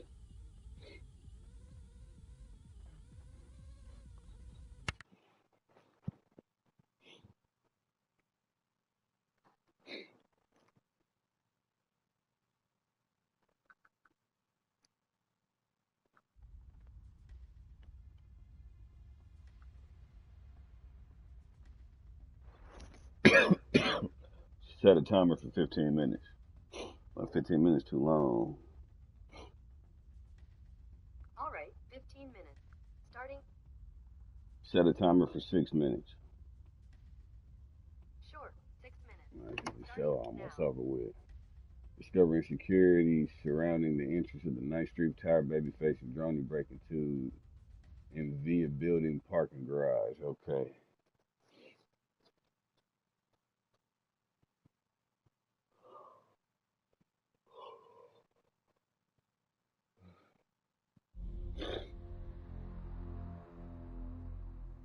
Act 2, look at us.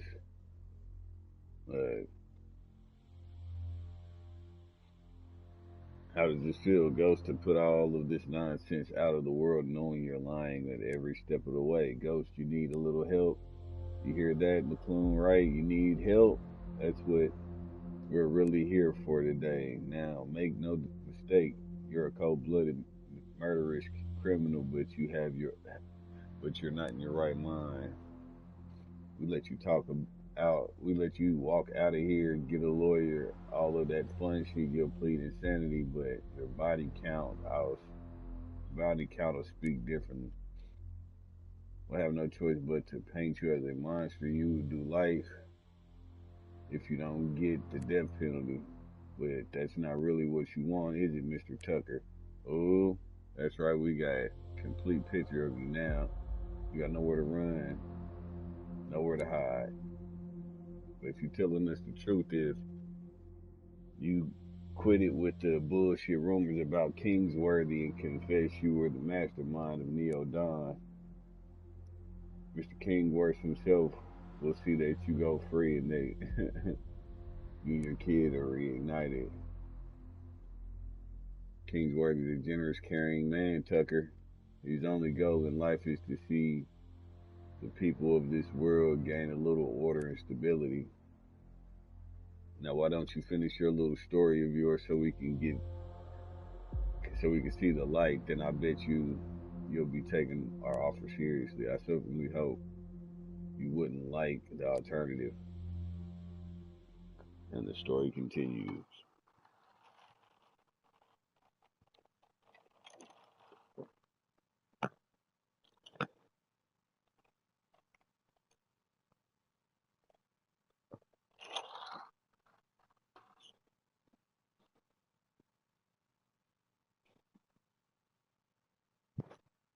Alright, let's see how far along this shit is. I don't know how long it's been since you took a break. What, 2 minutes? From Chanel, baby Ben's treated for safe communities to help improve. At your Amazon Fresh store, you can rely on roasted chicken for $4.97, 2-pound bunches of bananas for 99 cents, French bread for 89 cents, and more. Visit your local Amazon Fresh store for low prices from A to Z, and head to Amazon.com/SaveWithFresh to see this week's deals. That's him. And the drone, just like Mr. Kingworth, take him out. And climate. In Los Angeles, people of color and disproportionately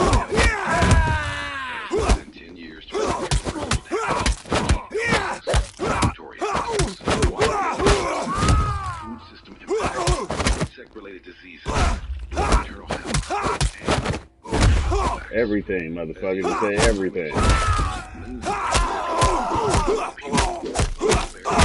These extreme physical events, which will only lead to forced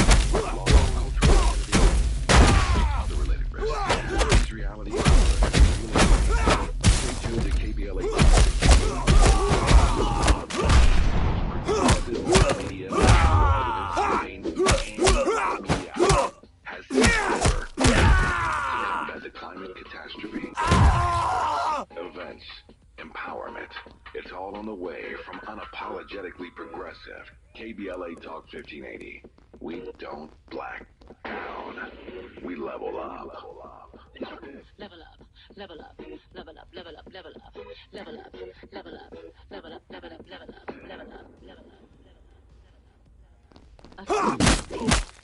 A place to kick back, sit down, however you define happiness. We're committed to helping you get there. The City National Ladder Up Home Loan Program. Find the full benefits at cnb.com/ladderuphome. City National is here for our clients and communities. Ladder Up program is available only in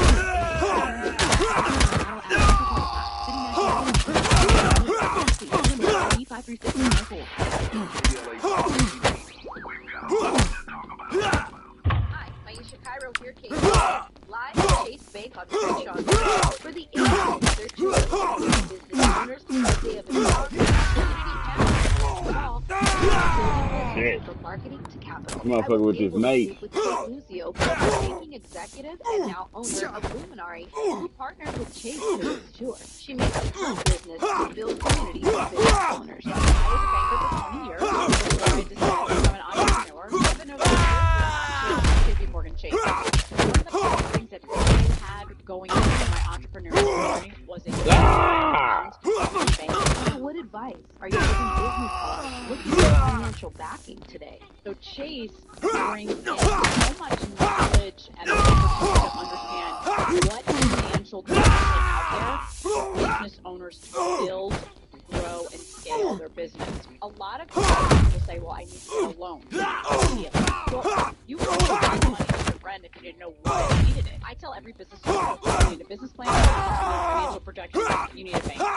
Because you have to start building relationships with a bank so that you get comfortable how you're going to build that business so that they can eventually support you in different ways. Makes sense. So visit the Chase Makes Community sense. Center on That shit, Crenshaw bitch. and Vernon. Meet a banker today. Tell them about your business. I am Maisha Cairo Firefighters. in the community Really? for KBLA with JP Morgan Chase. KBLA Talk 1580. We've got a lot to talk about. KBLA reminds you that when we fight, we win, and we don't black down. LA Community Action Network, or LA was formed in 1999 when 25 residents of downtown LA came together and acknowledged the problems that existed in their community and made a commitment to do something about those problems. They came together, organized, and become a force in the community to change change. Civil rights and the of poverty are their core projects. In addition, women's rights, the human right to housing, and healthy food access. LAN also has projects focused on economic development, civic participation, voter engagement, and community media. Downtown LA remains their home base, with a particular emphasis on the community. In 2007, they expanded their housing and healthy food network to South Central Los Angeles. LA believes in powerful income people and people of color to achieve a large, active, and well-informed community that utilizes a multitude of methods to advance their messages and goals. If you go to the Action Network and organize visit cangress.org. That's cangress.org. Community call to action.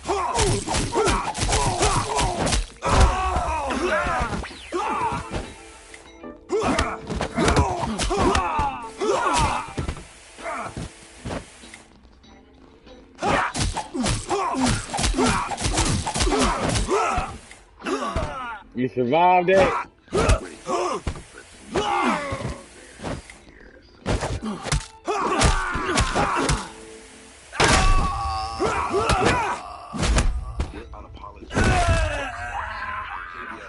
KBLA Talk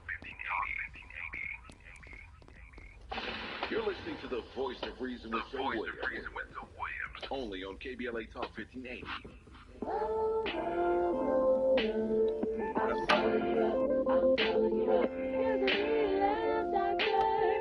And I need it right away.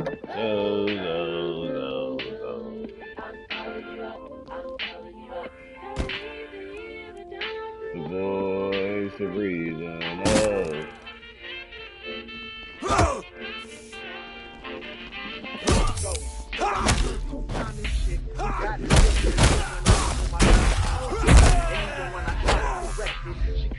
Get you some, boy.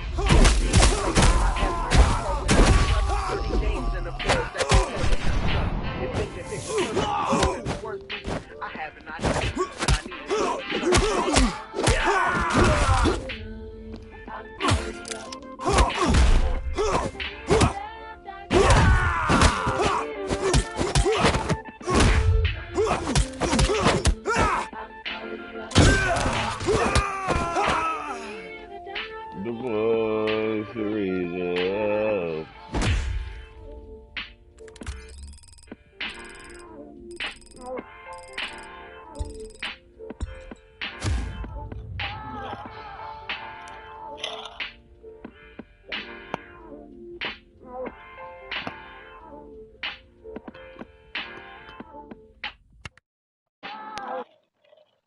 What's up, guys?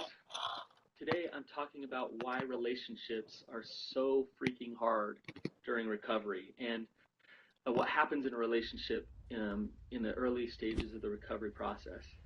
Relationships can be beneficial for recovery, they can be detrimental to recovery. So the early parts of treatment, oftentimes a couple will come in together and say, hey, we got this problem, let's fix this.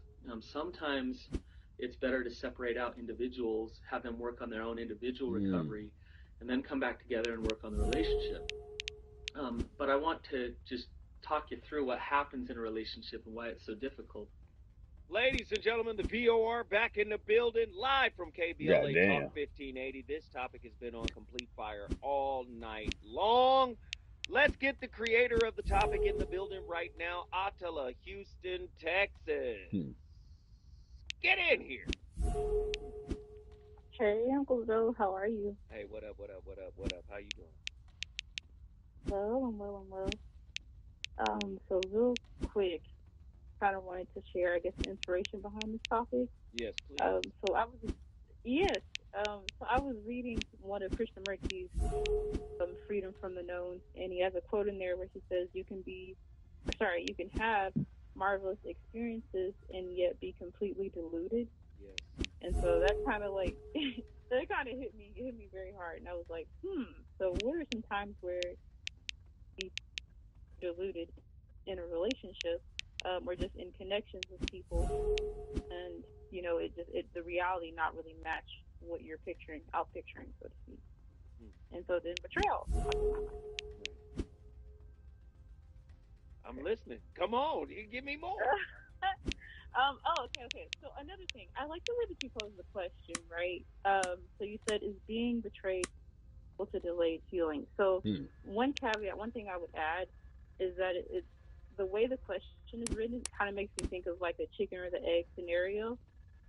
What I mean by that is 34. Like, being betrayed causes you to heal slower because the wounds are so deep, right? Been the cost by security and corrupt civil service, Done babyface wrong from in the drawing the past, bus into or the have lower delayed tower healing to from find a their different enemies wound, waiting can that for them. cause you to betray someone in the future? So, like, to me, they kind of connect. I think what you're saying is, if you still are unhealed from your own issues, can you go out and hurt other people? And I think this is what connects to the whole hurt people. Yeah. So I really think, I mean, until you really reconcile with self, it's going to be hard to do. Again, I think that's the hardest fight you're ever going to have, is that fight with self, right? Like where you pull yourself to the side and you really reprimand your own spirit for the things that brought to the table to somebody else's life, right? Especially if you care. if you care, right? Some people don't even care how they're just spilled into other people's spirits, right? But if you care, you're gonna feel that. That's why I like the way Bishop is the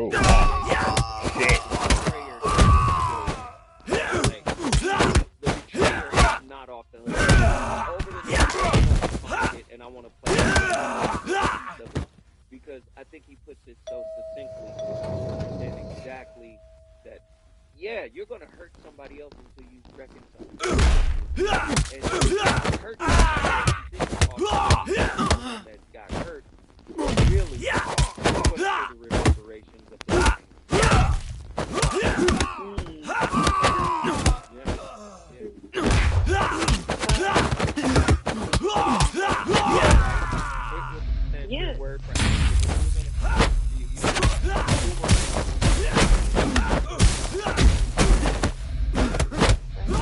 Something else on that. Yeah, something else in regards to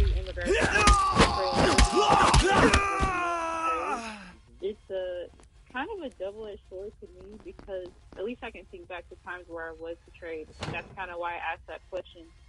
Did you ignore, prior to being betrayed? I think the biggest thing are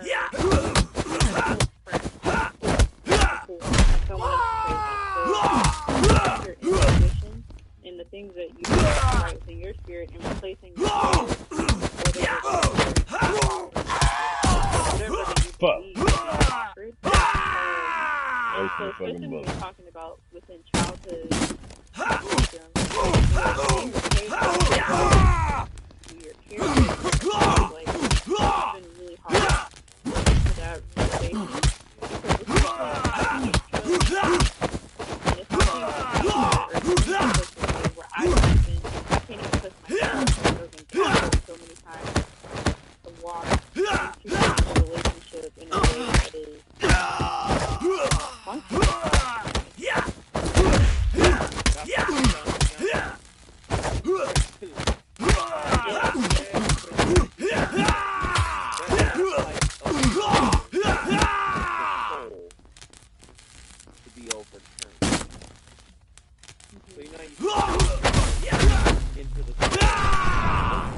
Punch me in my back.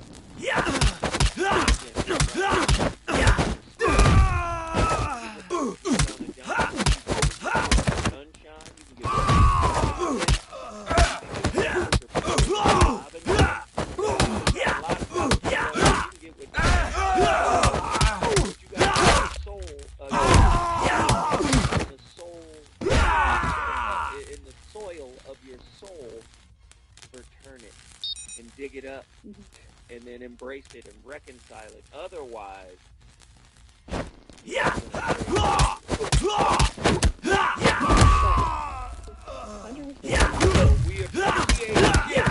for creating this topic for us tonight. And guess what you just did? In the building. Hey, it's where it always goes down. Thank you. You want to bring it all you got to do Guess who showed up? Daryl from Los Angeles. When I come forward, I'm talking to you. Voice of Reason with Doug Williams when we come forward. If you are a private you don't let me get too close. owner who has had problems obtaining a business credit card or just acquiring an apartment, please call Alliance Hill LP for a free consultation at area code 50459-6001. That's area code 50459-6001. Remember, don't let your past determine your future.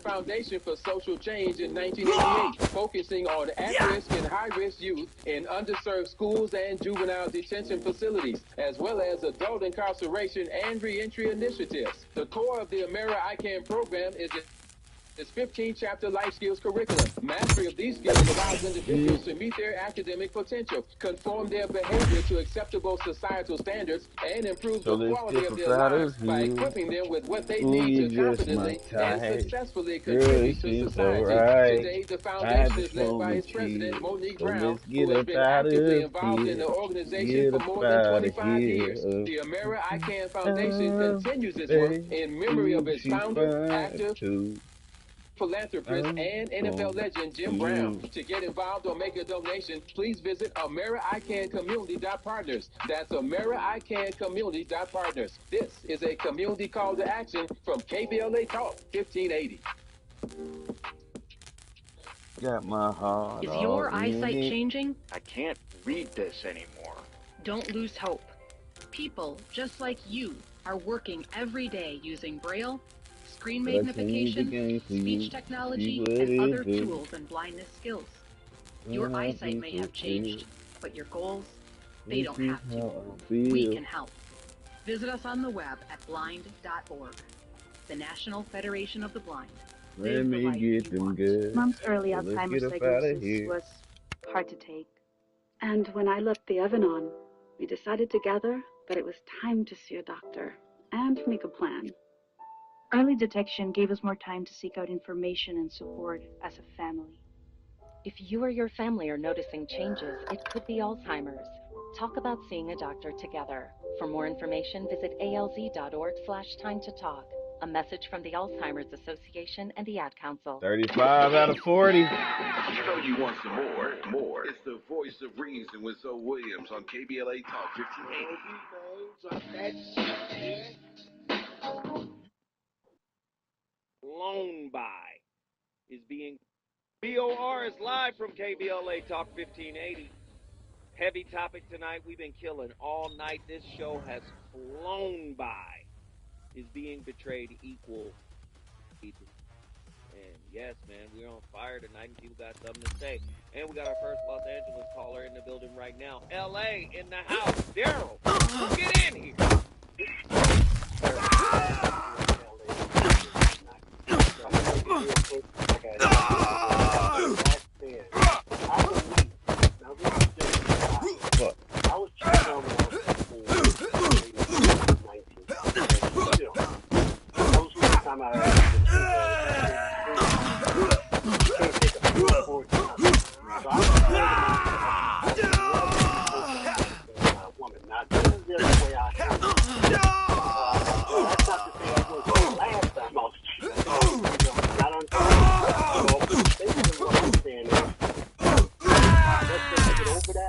Is to forgive yourself first. Don't even worry about their fault.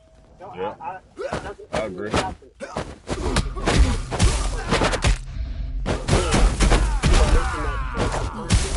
Even though that person is more than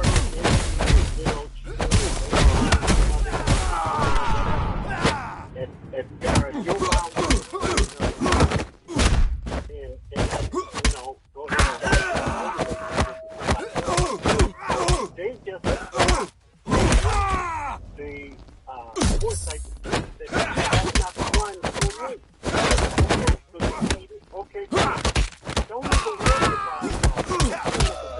I'm looking to forgive myself. Once I forgive myself, and then it's going to cut like a knife because the first cut is always deep.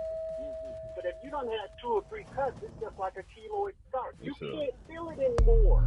If you cut yourself in the same place 3 times, you can't feel the first cut. It's a keloid scar. And that's what it'll leave on your skin and your mouth.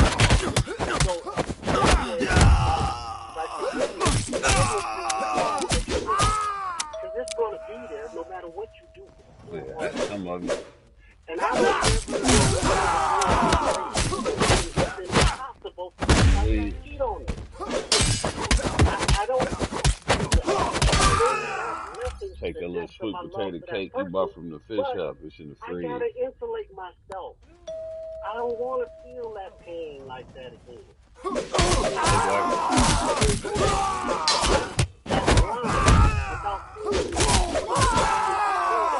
like the women got the intuition and stuff like that.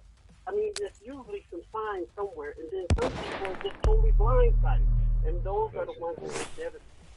Like I was.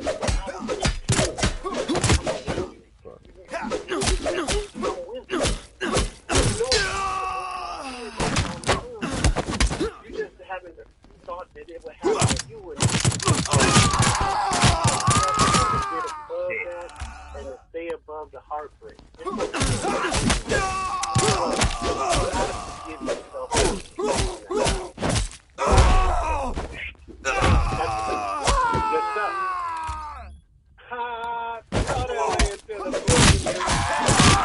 God damn. The city of angels in the building. We appreciate the call. What? Oh shit. Fire, man. Complete fire.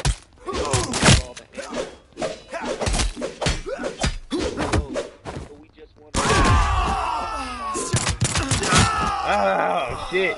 These motherfuckers is not playing.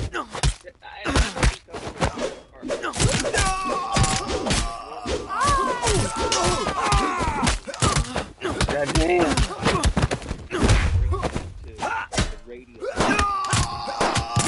Shit. Motherfuckers got these guns.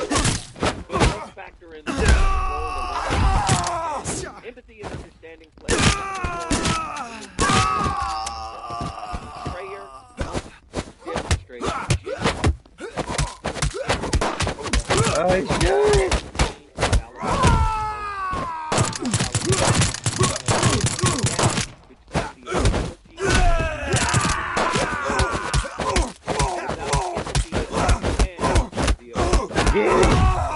Insincere or dismissive.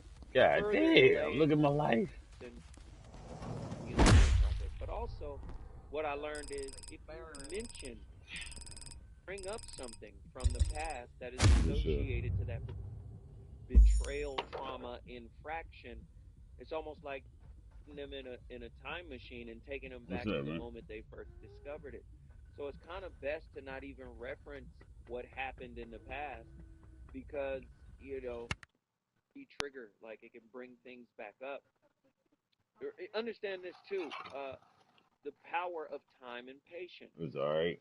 Healing from betrayal. Next time you pass through downstairs, make sure you close that gap right there by the stairs, man. Process. Stress this. Was this number 36? 36 out of 40? Lesson that I had to fail in order to learn. It cannot be rushed, okay? Time and patience are essential components of the person's healing journey. And you got to give them as much as they need. Whether they're working on themselves or not, you just got to give them space. The deeply hurt individual needs space to process their emotions, rebuild their sense of self, and gradually open themselves up to the possibility of forgiveness. Again, a sincere apology coupled with consistent action, considerate actions, respectful action, compassionate action, empathetic action, contribute to the healing process, but it's not expedited. In conclusion, the impact of betrayal trauma intimate relationships is profound and complex. We already know that. While a sincere and remorseful apology is an important step towards healing, it cannot single-handedly expedite the process. Emotional and cognitive healing, empathy and understanding, and the passage of time, work, will play a crucial role in the journey towards healing. By acknowledging this multifaceted process, right, and process of betrayal trauma, we can and begin to into the next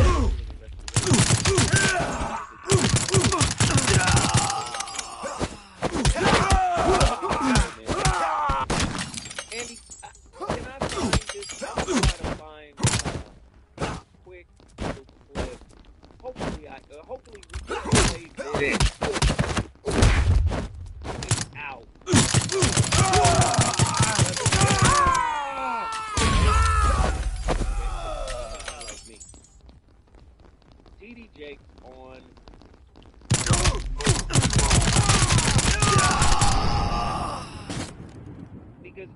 What? Ooh. I'm trying to find the little clip, but I can't. Did he? Anyway, if you what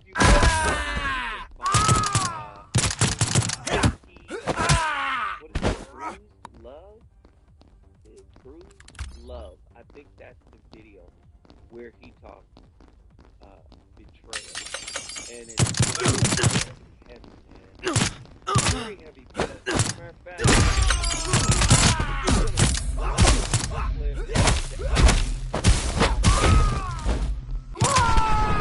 No, you ain't no help. And if you would you play the out?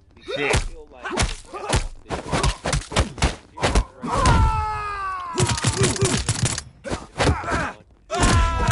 what's next? You already know what's next. Jill Monroe. Jill Monroe. Fire.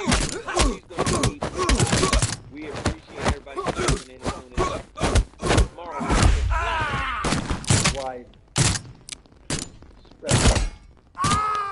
Fuck. The interesting thing about betrayal is it usually happens. In other words, there's a tension. Later, people. Hitler. When somebody mentions their name, you feel like you need about it. Am I going to put my trust in them again? Nope.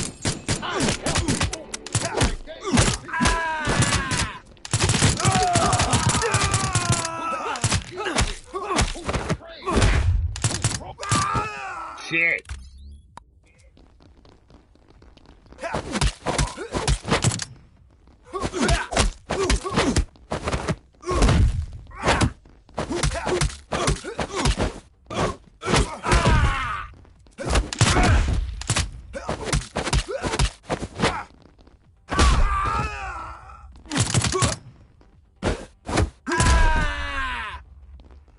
Damn it.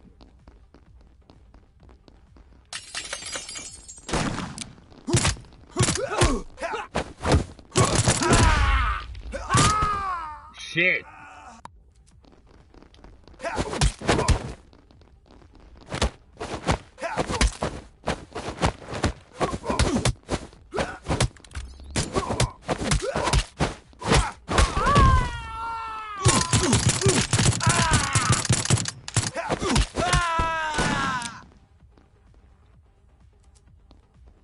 My triangle is to pick up shit. I'm over here pressing the wrong button.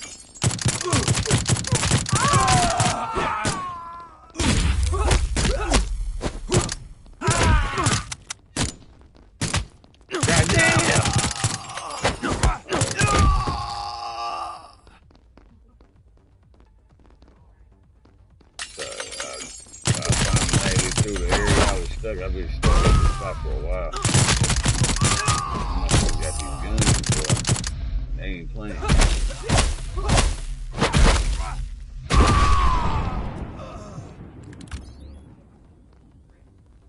For the most part, yeah. But they all deadly now because they all got guns. Most of them.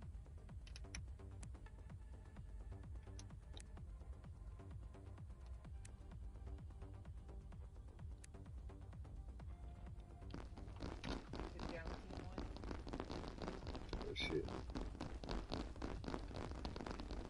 Oh, I got hit the wrong button. There we go.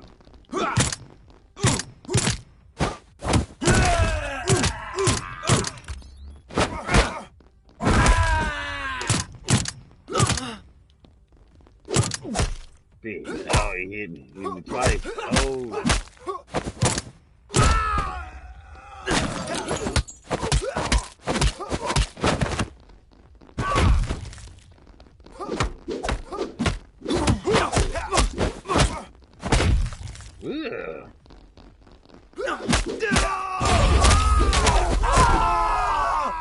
Slap me in the back of my neck.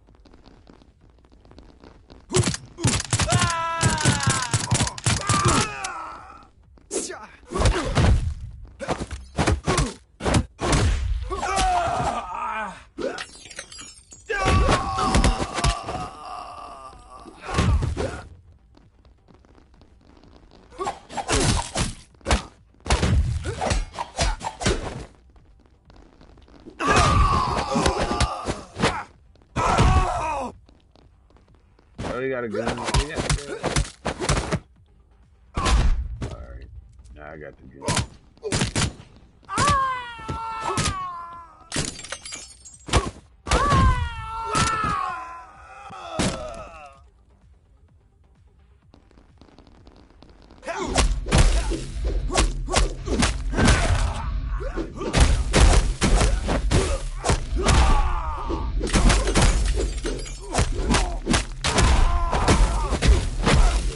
Scared of me right now. Help the bear right now. This. Like the bear don't help me, help the bear.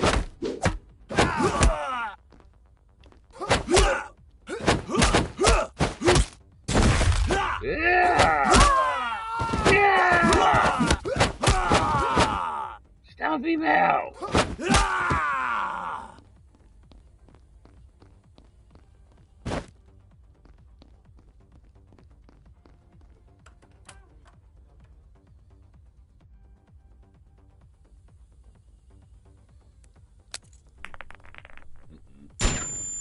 Flashbang. We got a RPG? Got a drone in pain. Oh, got smacked. Agent Barn. Took the black man to take you down, huh? Put up a solid fight, baby face. Time to relax now. Boss will see it. You're in very soon. Level complete.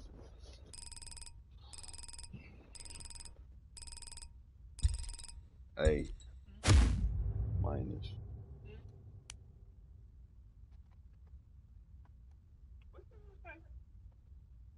I won't send nothing to you. I won't find it. That's right.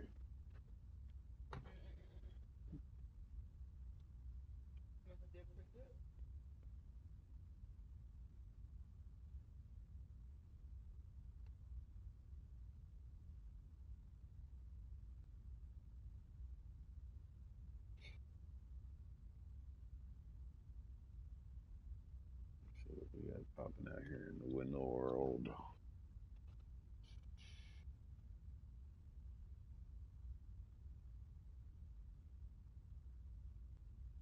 I had some copyrighted music in here. I wonder if they're gonna pull this shit.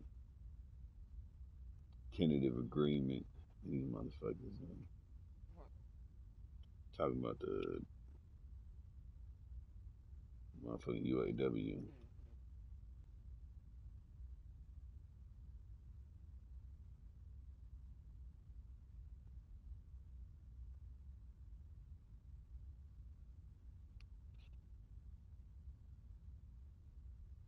BB movie. What the fuck?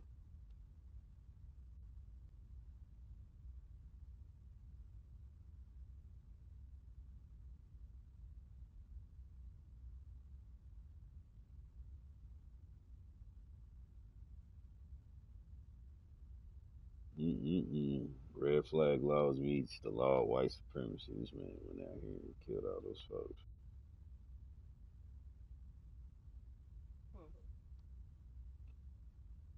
I forgot where it said, but it was a mass shooter. Maine, matter of fact. It happened in Maine. Dude went out, shut up a bowling alley and shot up some other place. Killed 18 people.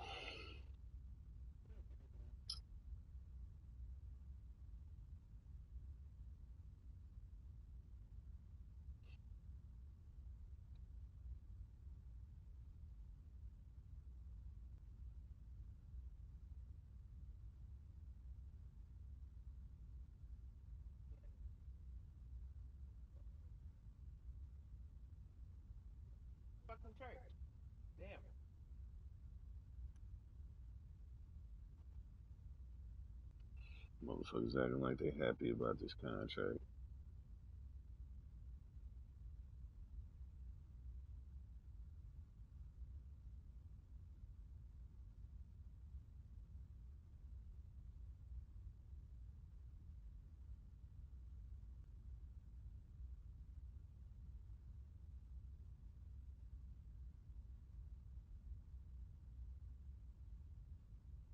This shit older couples cover up.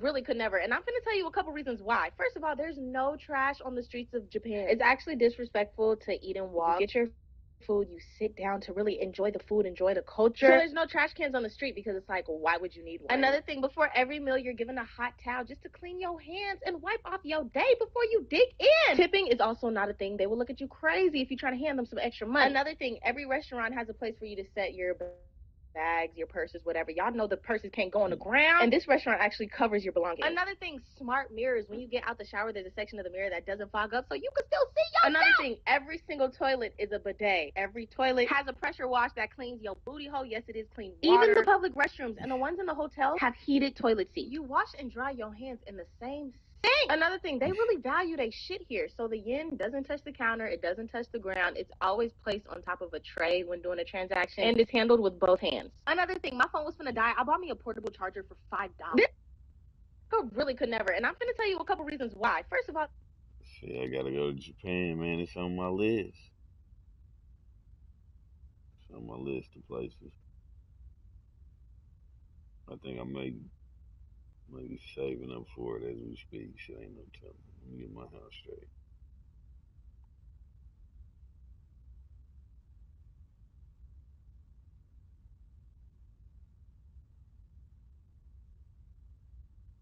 Got this nigga Omar on here. See what's going on in the world, man.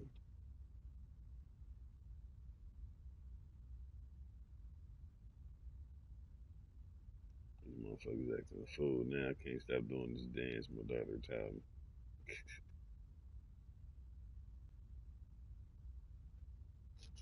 That's for sure.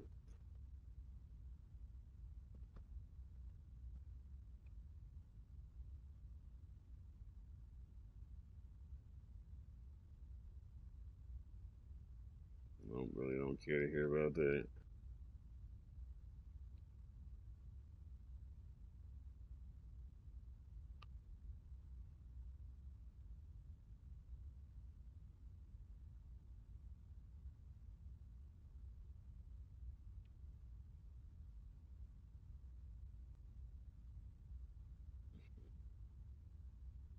This shit crazy. Nah, this fucking Chris Angel shit. Fucking talking to Eddie Griffin. At least Eddie Griffin was Eddie Griffin. He ain't act no different, which is good.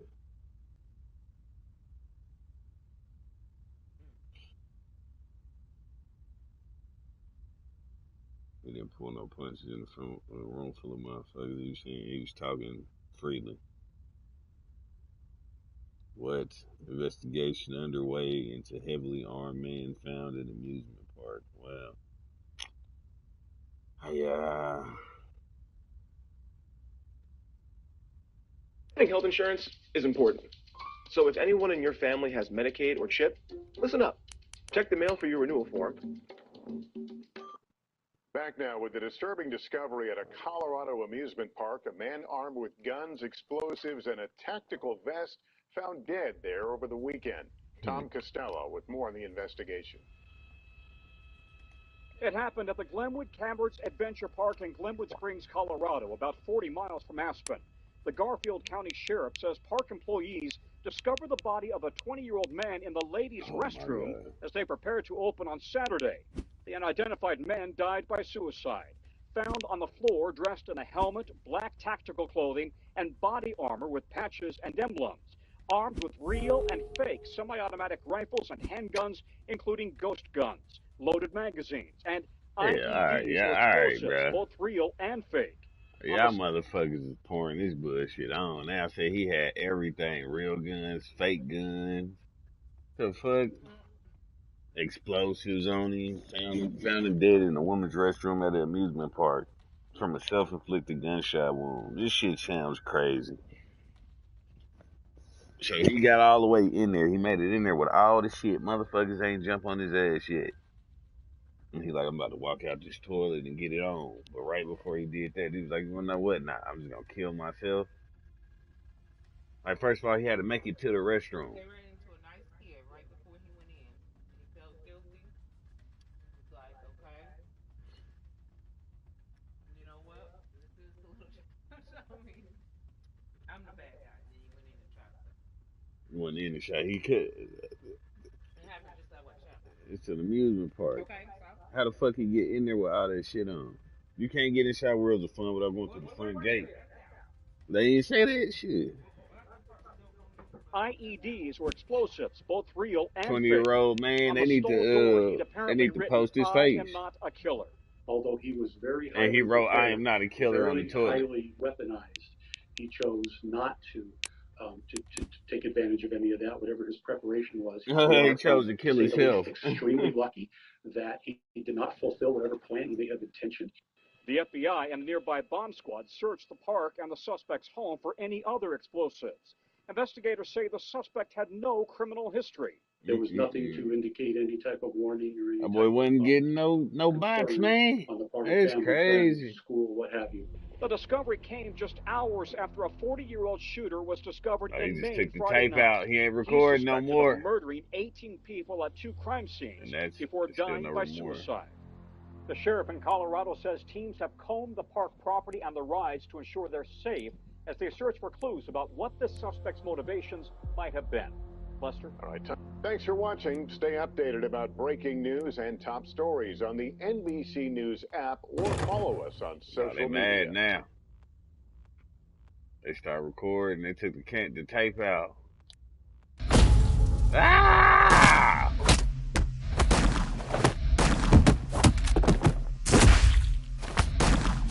Ah! Hell yeah, I'm gonna do it. We were just trying to make sure a better place safer. You know, all these guys break a few eggs still. Ah, bitch!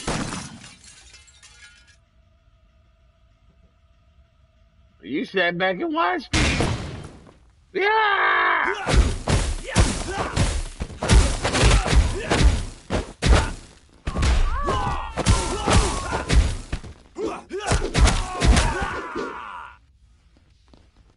Ah!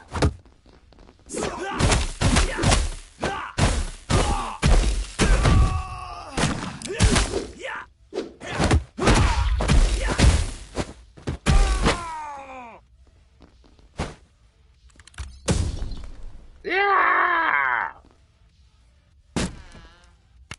Hold on. Hey, he running from somebody. You can tell by his body language. That boy is scared.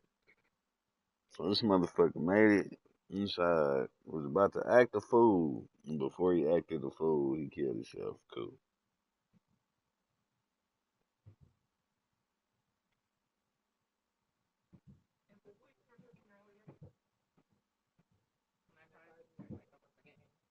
I believe so. Did you miss me? Yeah. Sort of.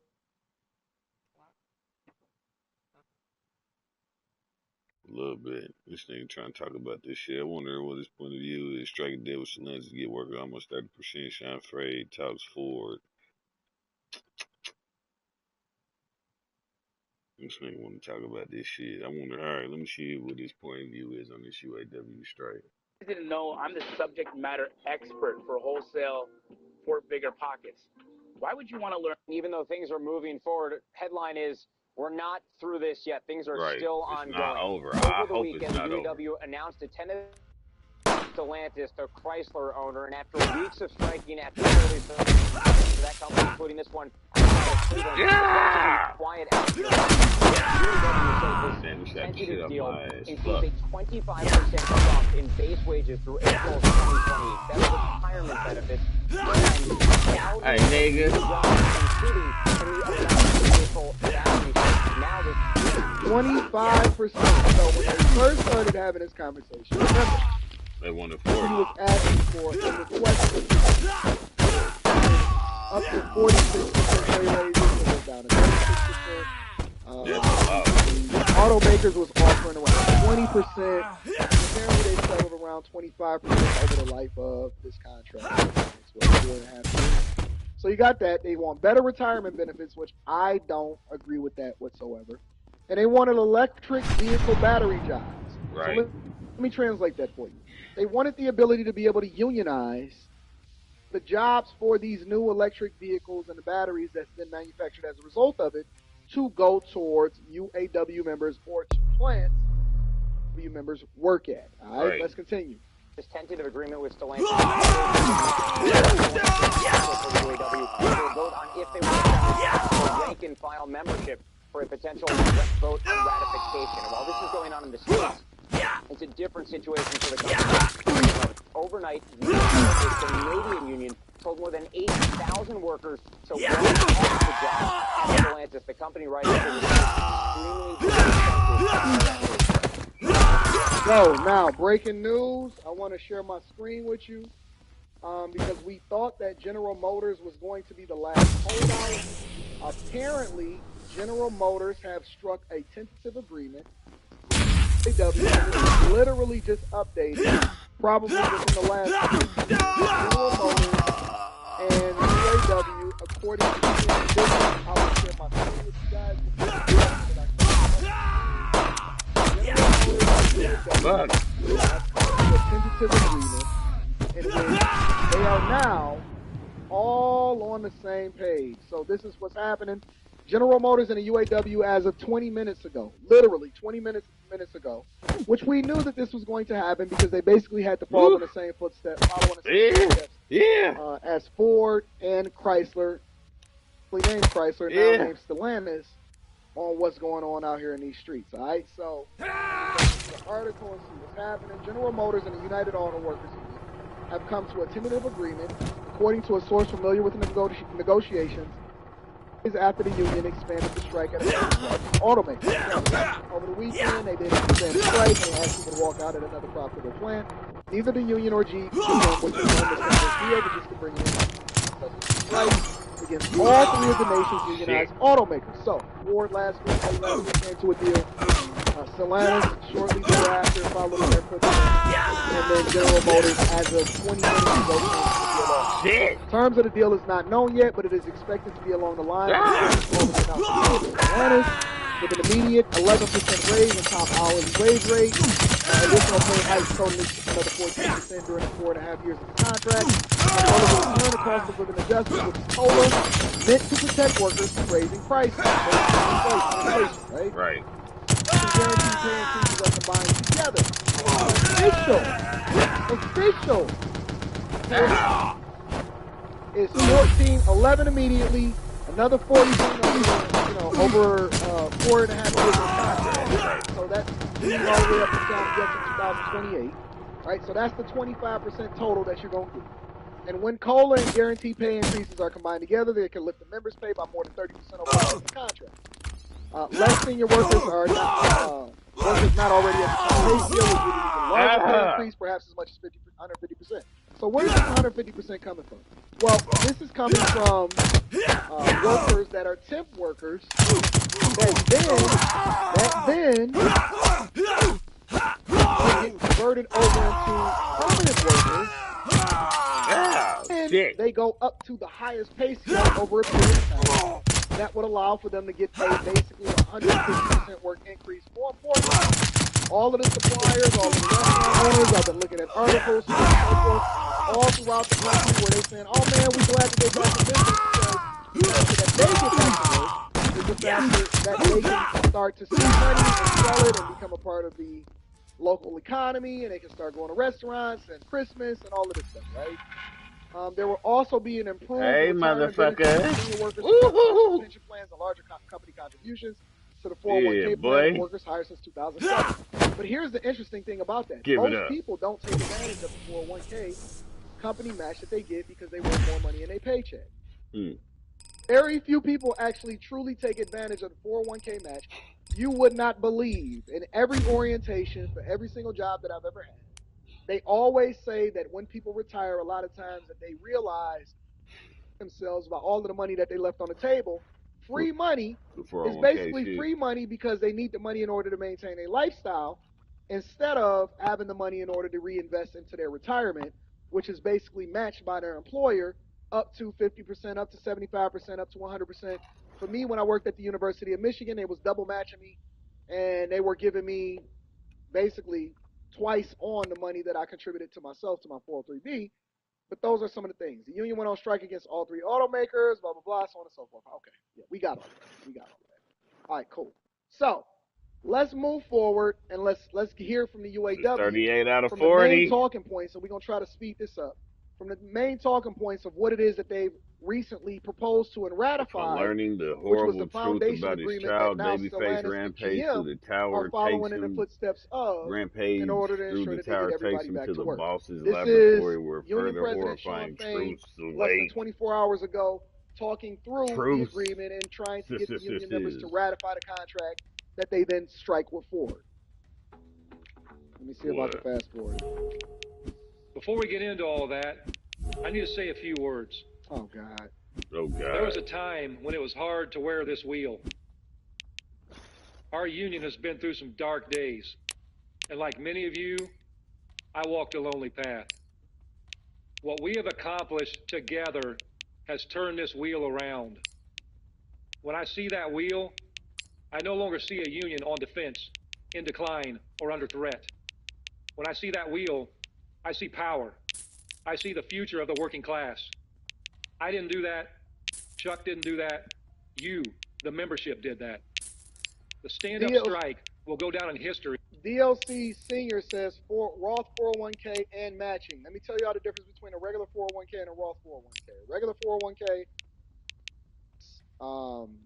you basically don't get any taxes taken. You can lower your adjusted gross income by contributing into your 401k plan, and you don't get any taxes taken out of that, but then you pay the taxes later, but it's allowed to grow, and then you get the taxes taken out later. The Roth 401k is you get the taxes taken out already, and then it grows over a period of time. And so for me, at my particular place of employment, where I got a I day ain't job got enough. The fuck? my Roth 401k, I use a Roth 401k instead of the regular 401k, and I get the taxes already taken out, so it grows tax-free. Now, the money that's then contributed into your 401k as it relates to the match from the company, that is still coming in tax-free, and that's going to basically come in as a traditional 401k, so that's going to have to be taxed later. That money is not pre-taxed. That money is going to have to be taxed later. All right, so I get the Roth, and then I pay the taxes early, right? Because I got other ways in which I save money as far as my adjusted gross income that I then report on after all of my businesses and everything like that. Make sure y'all tap into the Patreon. Link is in the description as well as the top of the chat. I get the taxes taken out, and I want my stuff to grow tax-free. So it's a much different strategy. As an inflection point for our union and for our movement. Just over 7 weeks ago, I asked you all if you had faith. I asked you if you were ready to move mountains. The members. All right, I'm going to try to get to the part where he's actually talking about what it is. These are long documents with a lot of language. And as you know, it all comes down to the details. So we won't cover everything, but we want to go a little deeper on what we've won. Let's get into it. We went to each of the big three and proposed an expiration date of April 30th, 2028. We did this for several reasons. First, this allows us to strike on May Day, or International Workers' Day. May Day was born out of an intense struggle by workers in the United States to win an 8-hour day. I do not. And I know I should be looking at this from a business perspective. But see, this is the thing, right? Finally made it. Good morning, everybody. Blessings. Shout out to Jazz Y Art Studios. I appreciate you. They're already looking for or looking towards a 2028 strike date. Mm-hmm. That's how they led off, is that we proposed a 2028 specific strike date because of this day. And so they basically are already leveraging and having a conversation about how they can win even more and possibly have them on over a barrel. You don't lead off by saying, listen, this is what we propose in the strike in 2028 if we don't continue to get what it is that we want. If I'm the automakers, the first thing that I'm doing is I'm positioning myself to prepare for that right now. I am already starting to make sure that I position myself and put myself in a position to not have to deal with that. However they do it, I'm not sure how they can do it. But man, you don't lead off a conversation by saying the first thing that I propose is that we have a strike date of this in 2028. That's crazy, man. That's a struggle that is just as relevant today as it was in 1889. Even though May Day has its roots here in the United States, it is widely celebrated by workers all over the world. It's more than just a day of commemoration. It's a call to action.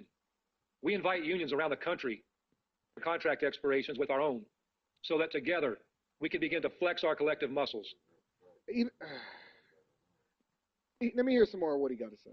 If we're going to truly take on the billionaire class and rebuild the economy so that it starts to work for the benefit of the many and not the few, then it's important that we not only strike, but that we strike together.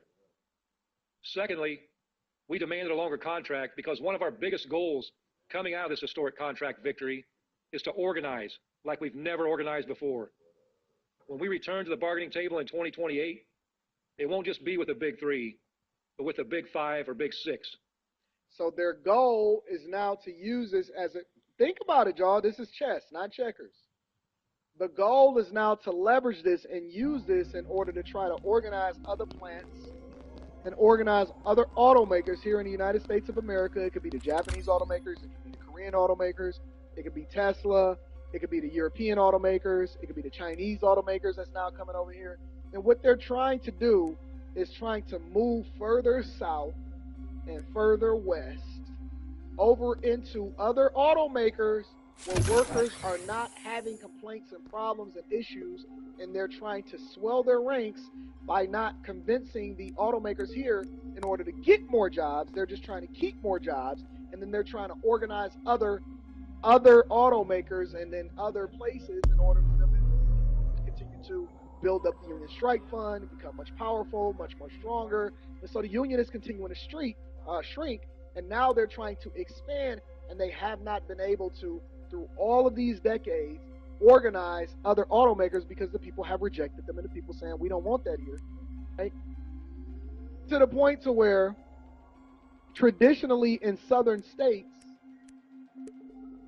makers have created jobs, good paying jobs there because of the fact that the union don't have a stronghold there. Not just automakers, manufacturing. A lot of people keep having a conversation talking about why did manufacturing go away in the United States of America? Well, it's not just the North American Free Trade Agreement. It's not just the tariffs. It's not just everything that Trump was stumping for during his last time that he was in office. They moved manufacturing away from the United States because it became too expensive to make things in the United States, partially because associated with it's a fact. That's why all Detroit automakers have now said that they no longer want to make cars in the United States. They don't manufacture cars here in the United States.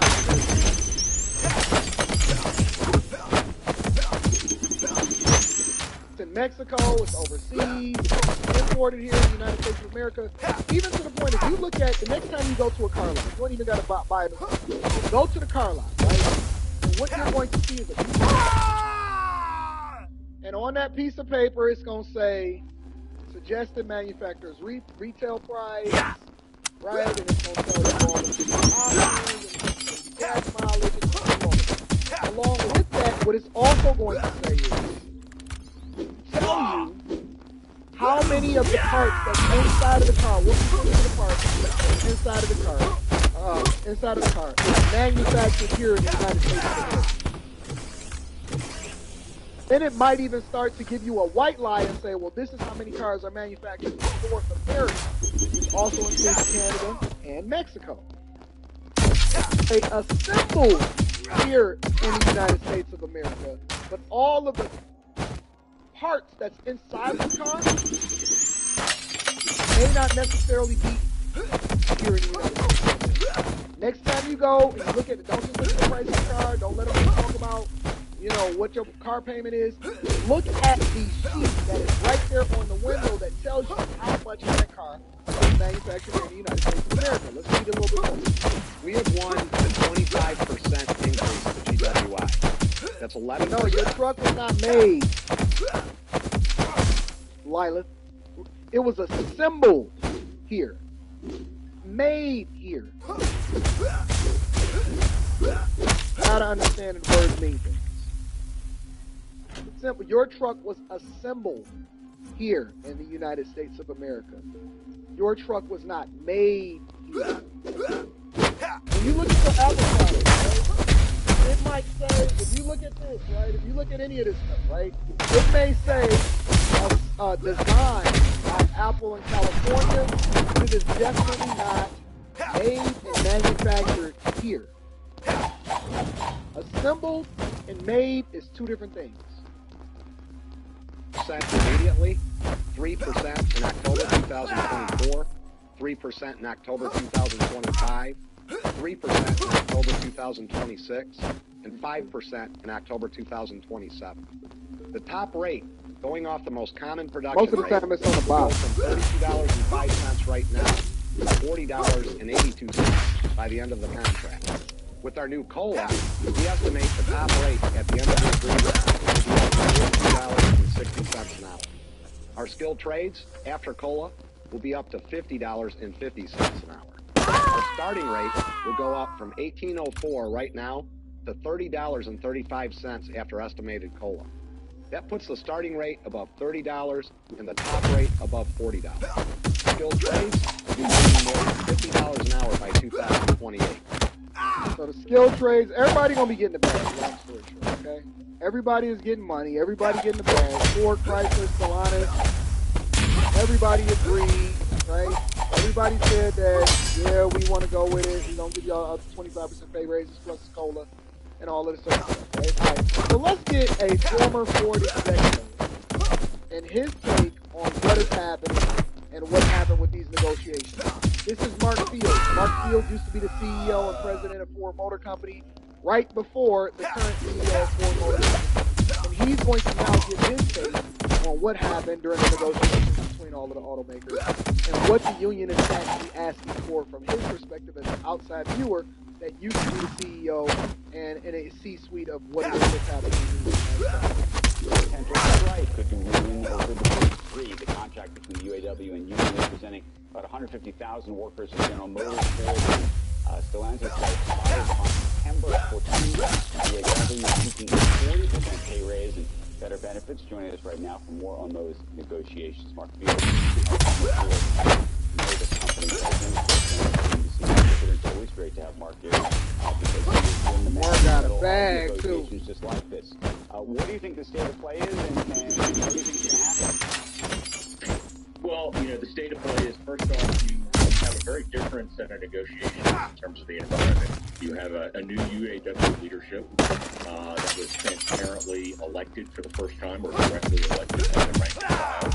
So you have a new leader who wants to make a mark on the Detroit Three. You also have the transition to EVs, once in a lifetime transition, which is going to be very tricky for the industry. So, you have the UAW who's made some, let's say, demands, which I think the UAW leader calls audacious and ambitious. There's some interesting things in there. There's some wacky things in there. But, they're starting the negotiations now. The contract is up on September 14th. And listen, at the end of the day, there's a lot of things the UAW is asking for. But I think the union will focus on getting wage increases. They'll focus on some kind of job securities and also some kind of transition to EVs, particularly for organizing some of the joint venture battery plants that are here in the U.S. And I think that's what they're going to focus on. The interesting thing is this, right? If you pay attention to what Mark said back then, he was absolutely correct in his prediction. Exactly what it is that the UAW is seeking. Now, the other part of it is this. When you're talking about these battery plants, these manufacturing plants, often at times what you'll see is a partnership between the automaker and the plant that's manufacturing the battery, right? Or whoever it is that has the technology to manufacture the battery. A lot of what you'll see is over in this plant with Panasonic, right? Panasonic has a huge presence manufacturing batteries and partnerships with these automakers. Well, the UAW's play was not just to organize and then make sure that members of their particular union is a part of the manufacturing of these batteries. Wanted the right to be able to organize and then move the UAW over into those plants. That was one of the things that they just wanted to do in the first place, right? So, union is playing exactly the way that the union is predicted to play, right? So we have to just be very, very careful in what it is that you are witnessing and how things are playing out, because plan is already out there, and so how are the automakers then going to make the transition just for by 2028 when obviously he's already emphasized that that's when they're looking to strike on forward? I think this can, we keep talking about the Hollywood strike, which is now going on for quite some time, with the writers, of course, and the actors. Could you imagine a picket line for a very long time or no? Well, listen, this new union leadership is doing things very, very differently. I mean, traditionally, you pick a strike target. They may do that, they may not. They may, if they're not getting what they feel they should, and the new UAW leader wants to show he's fighting for his members, they may shut down a key supplier, which could shut down the plants. But listen, if we get to some kind of strike, that's going to be good for no one, right? And I think the only reason a strike would occur is if, the union really pushes demands. Some of the demands, for example, are they want to reinstate defined pensions. That would add billions to the cost structure of the automakers, and they will push back very hard. And if they go to a strike, that will, it'll be interesting because it has a huge impact on the economy. The Biden administration is going to get interested in that because it's a run-up to a presidential election. Which is exactly, see, when we go back, and a lot of times what I like to do on this show after these agreements are struck, especially now that Stellantis and GM now has followed in the footsteps of Ford, we go back and we look at what Mark Fields then predicted was going to happen. It played out literally how he said it was going to happen. He's no longer even Ford Motor Company, right? Think about this. He predicted everything that was going to happen before it happened. He said that they were going to push for growth and pensions for retirees, which that's just basically moving it away from the UAW back to the automakers, which is basically billions of costs every single year over into the automakers, which can't be done. Which is why the automakers then conceded to getting on to the 401k. He said that if they were going to strike, they were going to strike specific places in order to be able to shut them down. He said that they were looking for things from the past that they can no longer do as far as automakers.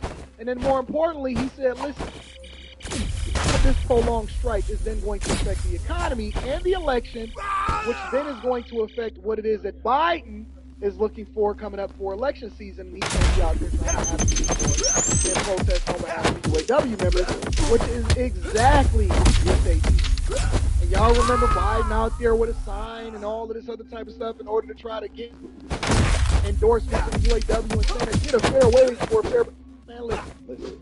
It's all a money play, percent of the time. Whether you're talking about politics, about manufacturers, whether you're talking about the UAW and their ability to be able to... See, now that they have the support, they're going to try to leverage this in order to try to get it out across the United States of America. It's all 100%. Even them being very strategic on striking not just one automaker, but one particular plant in order to try to save face on strike funds, the ability to be able to have the majority of the union then stem. They had to walk that delicate balance of advocating for the people while at the same time making sure that they continue to promote themselves and still paint the big automakers as the billionaires that they're against, even though they work for them. They're the ones that they pay, right? So it's all back to the money. When you have it, when you break it down and you start to have these conversations, just remember, it always comes back to the money. 10 times out of 10, it's all about finances, all right?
Elvis Presley. Why my daughter? Well, sir, I love your daughter. I'm sorry to stay the way you are now.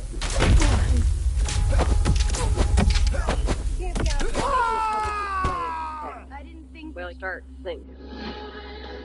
You know, there's a lot of rumors about you. As we've reported, the strike lasted more than a month, but in the end, the union across the board. So to give us a little more perspective on how historic this tentative agreement is, we are joined tonight by Alot, who is the Director of Labor Studies at Cornell. My pleasure. Thanks for having me. So this has been a long time coming. What do you think are some of the biggest surprises from the so far, watching this play out for so long? I think it's been an absolute home run for the UAW and Sean Payne and his team. They got 4 times more than what they did in the last contract. So they've made major improvements, and he used some innovation in his strategy for calling the stand-up strike to win big games across almost every part of the contract. Yeah, it is a big offer. Do you think it's the biggest deal that they could have gotten, or do you think if they held out more, they could have seen it? I think Sean Payne said it best, where he said he got absolutely every single penny, that he got everything he could get and way more than most people thought he could get, including myself. But the big key here is they got it for the lower paid workers. So some of the workers for the currently temporaries could get a 150% pay raise over the life of this contract. So very large gain. A lot of those workers, Art, have been talking about how hard things have been financially just in this economic climate that we're in. How big of a win is this for them across the board? It's very large, and it's almost every single one of your viewers had issues with the inflation in the last few years of higher costs for different things. The UAW members are no exception, and the cost of living is being restored, which they had for decades, and they've lost that around 2008 or 2009. So that being restored gives them more protection, and about 25% raises across the board over the next 4.5 years. So very large gains, very helpful, and everybody watching faced some sort of pain the last 3 or 4 years. There's been a lot happening to a lot of people. You know that Payne's approach is bargaining a lot differently than a lot of predecessors. Do you think that strong arm approach is what helped us get to this point? Do you think it was good? I think it was very good for his strategy as long as it gets ratified, and I'm optimistic it will get ratified at all 3 companies. But by having the stand-up strike, the automakers never knew where the next shutdown was going to happen, much like the Flint sit-down strike. And being able to pick a plant to exert more pressure at the right time, and the story just preceding this talked about increasing the strikes at the Spring Hill, Tennessee plant, finally pushed it over the edge, saying, yes, we're ready to come back to work. Yeah, we know the Big Three have talked a lot about the fact that a lot of what they were asking for was going to really have a big impact on them negatively in the future in terms of trying to go producing new vehicles. Do you see any benefits for them at all?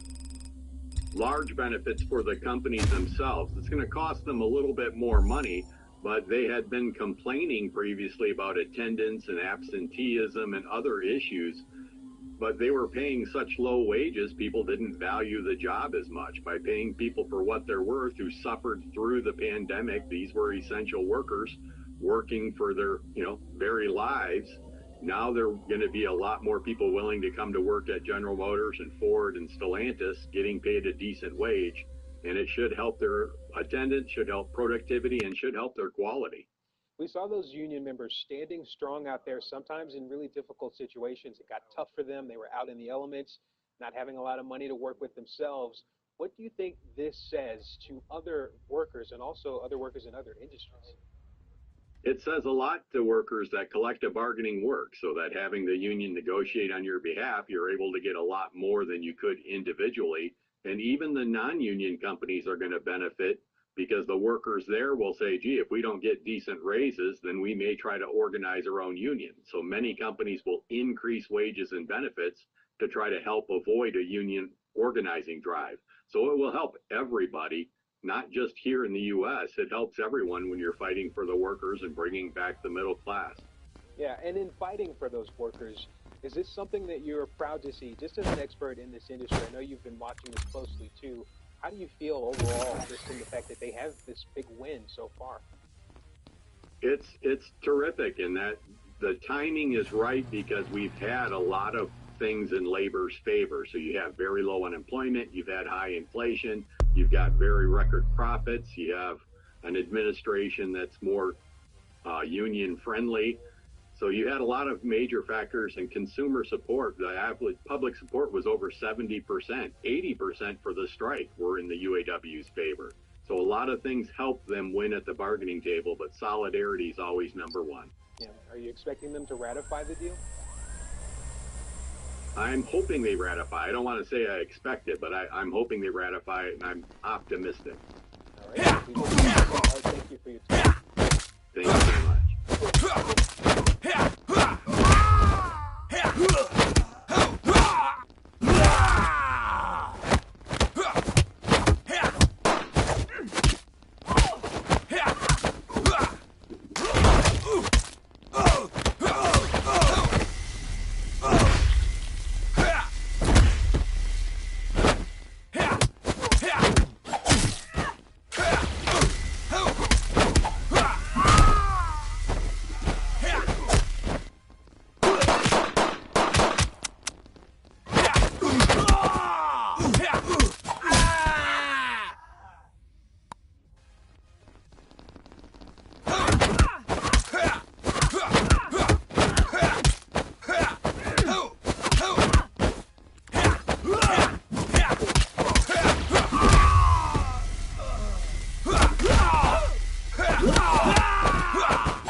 are the gentle giants of the cat world.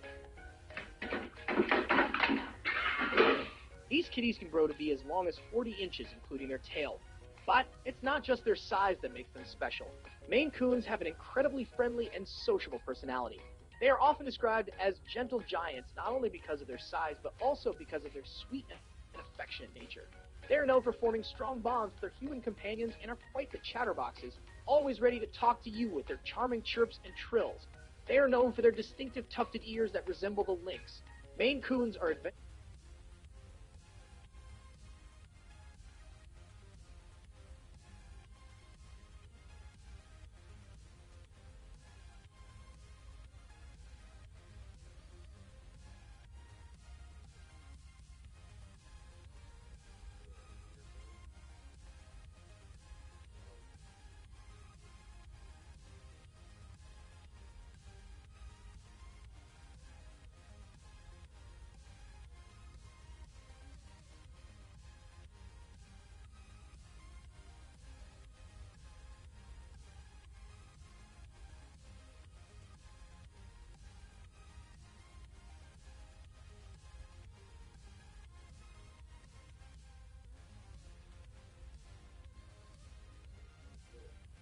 Tonight, the dramatic rescue in Gaza. Israeli forces freeing a female soldier taken hostage by Hamas as they expand their ground defense. First image that rescued Israeli private.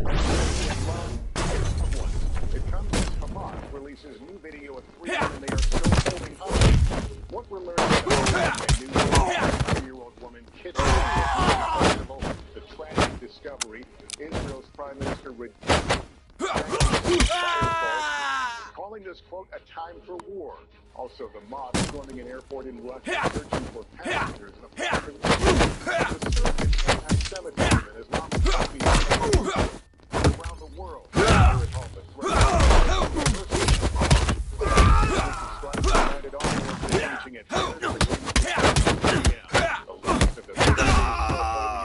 what's being revealed? Man found multiple guns and explosive devices. What was he planning? ABC News exclusive of Mississippi reported missing. Turns out he was hit and killed by a police car. Why didn't they tell his mother for 6 months?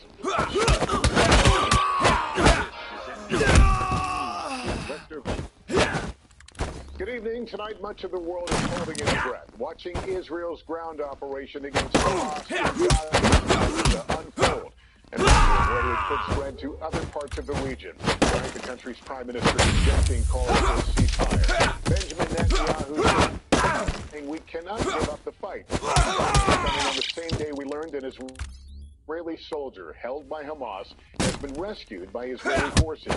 The concern for the fate of other hostages taken from inside Israel is building as the ground war intensifies. Hamas playing to those fears, releasing a new propaganda video showing some of the hostages it's believed to hold. The war, the civilian toll in Gaza, the grim new reports of atrocities suffered by Israelis during the October.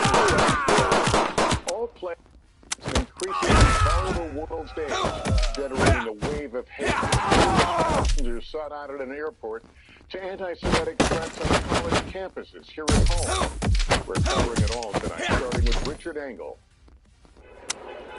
This evening in Tel Aviv, the families of Israeli hostages were gathered to pressure the government not to forget their loved ones amid the to attack Hamas.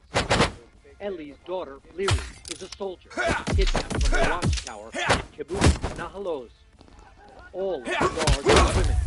Hamas killed 12 of them. That's Liri in the glasses. Now I have received message that the army released one girl from Nahaloz. I know that is my daughter. Ellie checks to see if the name of the rescued soldier is Liri. Not my daughter. She was with Liri together. So, make me happy. It is not my daughter, but it makes me happy. The rescued hostage is Liri's friend, Ori McGinnis, captured in the watchtower.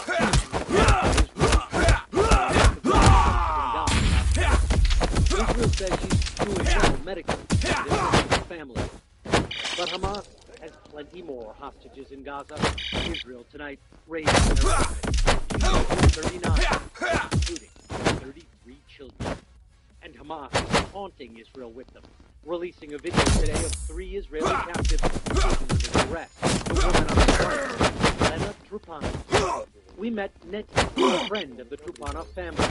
She's speaking for them because everyone in the family was killed or kidnapped by Hamas. How do you watch this war, watch all those explosions, and not think they might be underground under one of them?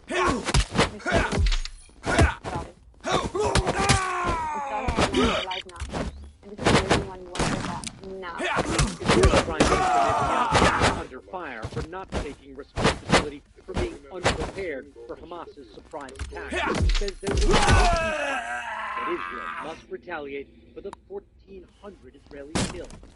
Forces of the United States did not agree to ceasefire after the bombing of Pearl Harbor or after the start of the fight on 9/11.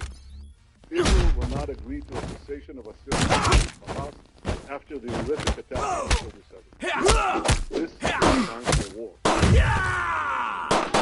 In Gaza, more than 2 million can't escape, and which is escalating by the day. According to the health ministry run by Hamas, more than 8,000 Palestinians have been killed so far.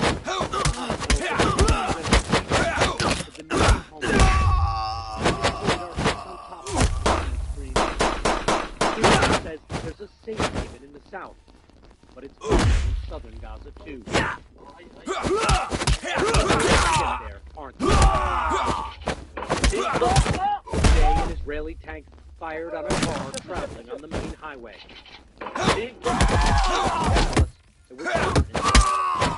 Israeli military wouldn't comment about the incident. This war is only 3 weeks old. It's hard to see much more suffering ahead.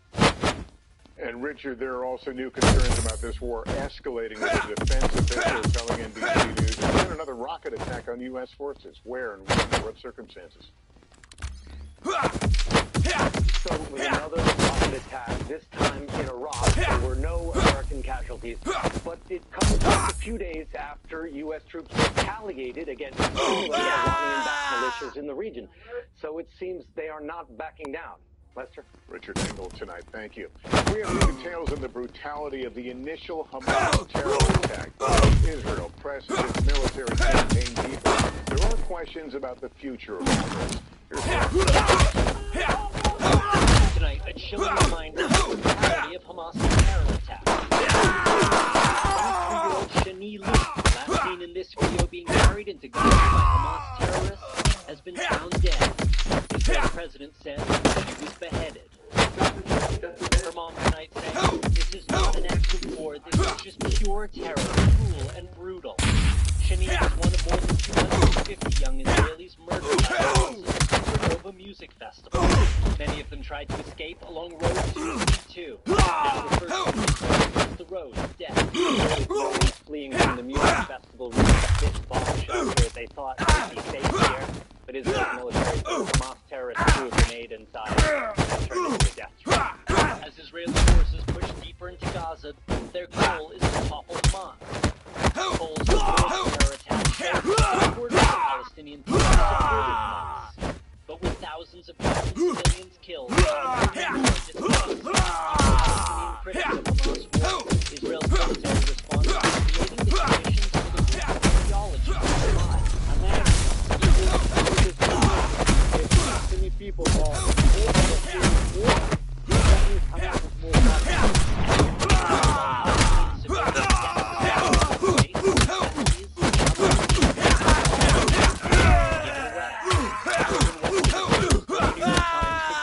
stockpiled hundreds of thousands of gallons of fuel for vehicles and rockets, and enough food, water, and medicine to last for months. Hamas still believes that they can put up a fight. Gershon Baskin is an Israeli negotiator who has dealt with Hamas. Even if Hamas's organization can be defeated, can its ideology? No.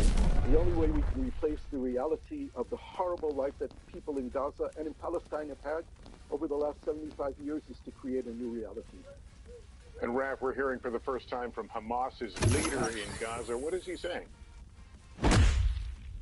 Lester, his name is Yahya Sinwar. I met him in Gaza several years ago. He has a brutal reputation and says he wants all Palestinian prisoners released in exchange for the hostages. Israel says he's their #1 target. Lester. Raph Sanchez in Jerusalem. Thank you. We want to turn now to the rise of hate both here and around the world. The Israel-Hamas war sparking an increase in anti-Semitism and Islamophobia. Gabe Gutierrez has more. Tonight, the U.S. is condemning this pro-Palestinian mob that stormed an airport in Russia looking for Jews. Hundreds of men, some carrying banners with anti-Semitic slogans, rushed onto the tarmac, searching for Israeli passengers. Around the world, demonstrations calling for a ceasefire in the Israel-Hamas war. In Pakistan, some protesters burned Israeli and American flags. How concerned is the White House that these demonstrations will spiral out of control? No, we believe in the right of peaceful protest. Nobody wants to see peaceful protest turn violent or turn dangerous. In the U.S., the Biden administration is announcing new steps to fight anti-Semitism and Islamophobia on college campuses, including federal agencies improving coordination between campus law enforcement and state and local. AG1 is so much more than a greens powder. Tonight, the dramatic rescue University, where a Palestinian IT specialist says someone slid a note under his door threatening, "Go back to where you came from. You might get lucky with a missile and meet your Allah." This whole eerie feeling just took over. My heart sank. As the White House tries to get a grip on rising displays of hate, today the Justice Department announced charges against a Nevada man who's now accused of threatening to exterminate a U.S. senator for supporting Israel. Lester? All right, Gabe Gutierrez, thank you. The last of the big three U.S. automakers, General Motors, reached a tentative deal today with the United Auto Workers to end their strike. Jesse Kirsch now with late details on that. 46 days after the United Auto Workers' historic strike began, the union and all of the big three are finally near the finish line. Once again, we have won several astonishing victories. Today, the UAW announcing a tentative agreement with General Motors after reaching similar deals last week with Jeep owner Stellantis and with Ford. The UAW says all three offers include 25% base wage increase through April 2028, cost of living allowances, and better retirement benefits.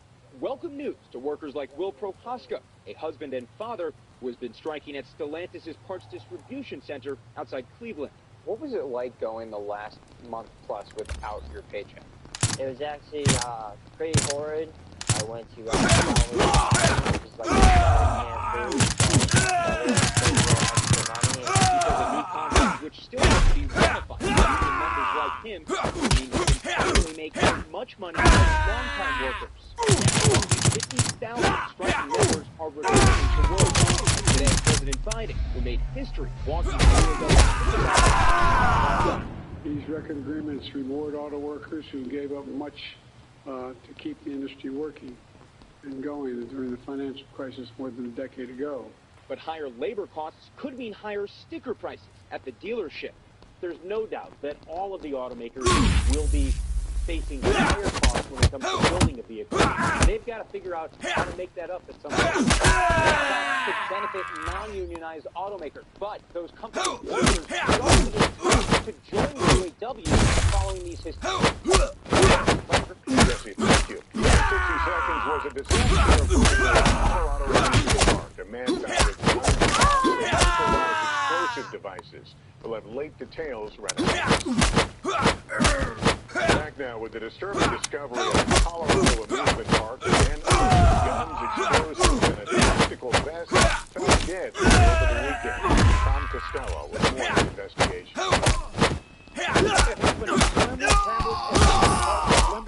Colorado, about 40 miles from discovered the body of a 20-year-old man in the ladies' restroom as they were open on Sunday. An identified man found dressed in a helmet, black tactical clothing, and body armor with patches and emblems, armed with real and fake semi-automatic rifles and handguns, including ghost guns, loaded magazines, and IEDs or explosives, both real and fake. On the stall door, he'd apparently written, "I am not a killer." Although he was very highly prepared,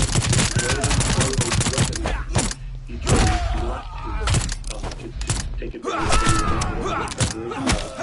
of the extremely lucky that he did not fulfill whatever plan he made. FBI and the nearby bomb searched the park and the suspect's home for other explosives. Investigators say the suspect had no criminal history.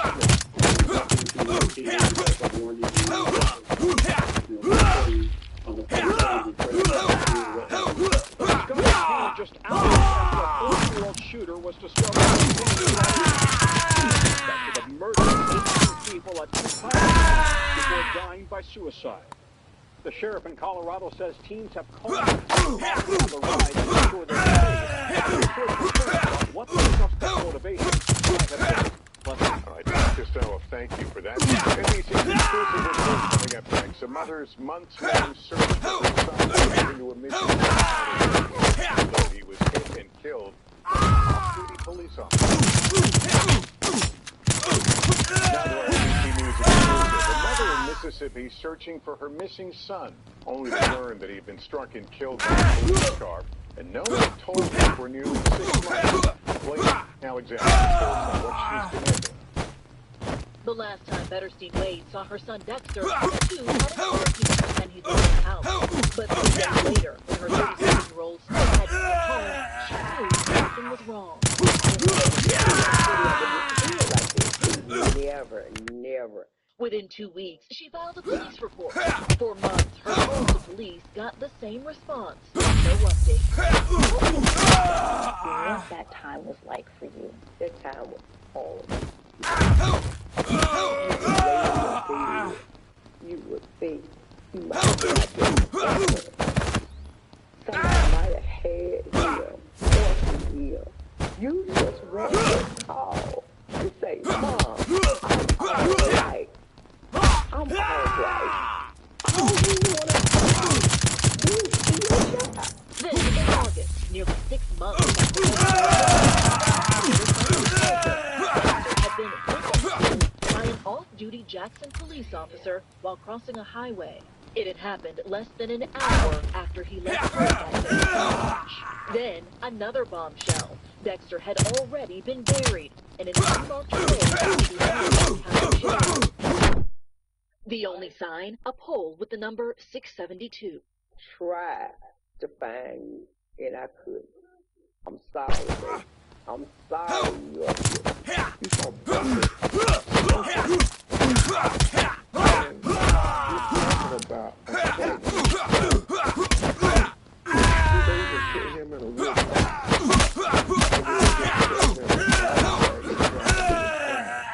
Jackson police have not responded to NBC's request for comment.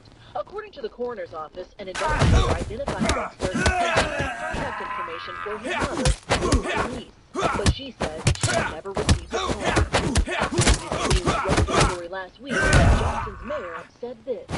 At no point have we identified or did any investigation reveal that there was any police misconduct in this process, and that there was any injustice. Do you think that? No. Attorney Bill Trump says they're asking the DOJ to open a civil rights investigation. They also plan to exhume the body and perform a private autopsy before giving Dexter a and you don't know he's gonna say. NBC News, Jackson, Mississippi. That's Nightly News for this Monday. Thank you for watching, everyone. And please take care of yourself and each other. For watching, stay updated about breaking news and top stories on the NBC News app, or follow us on social media.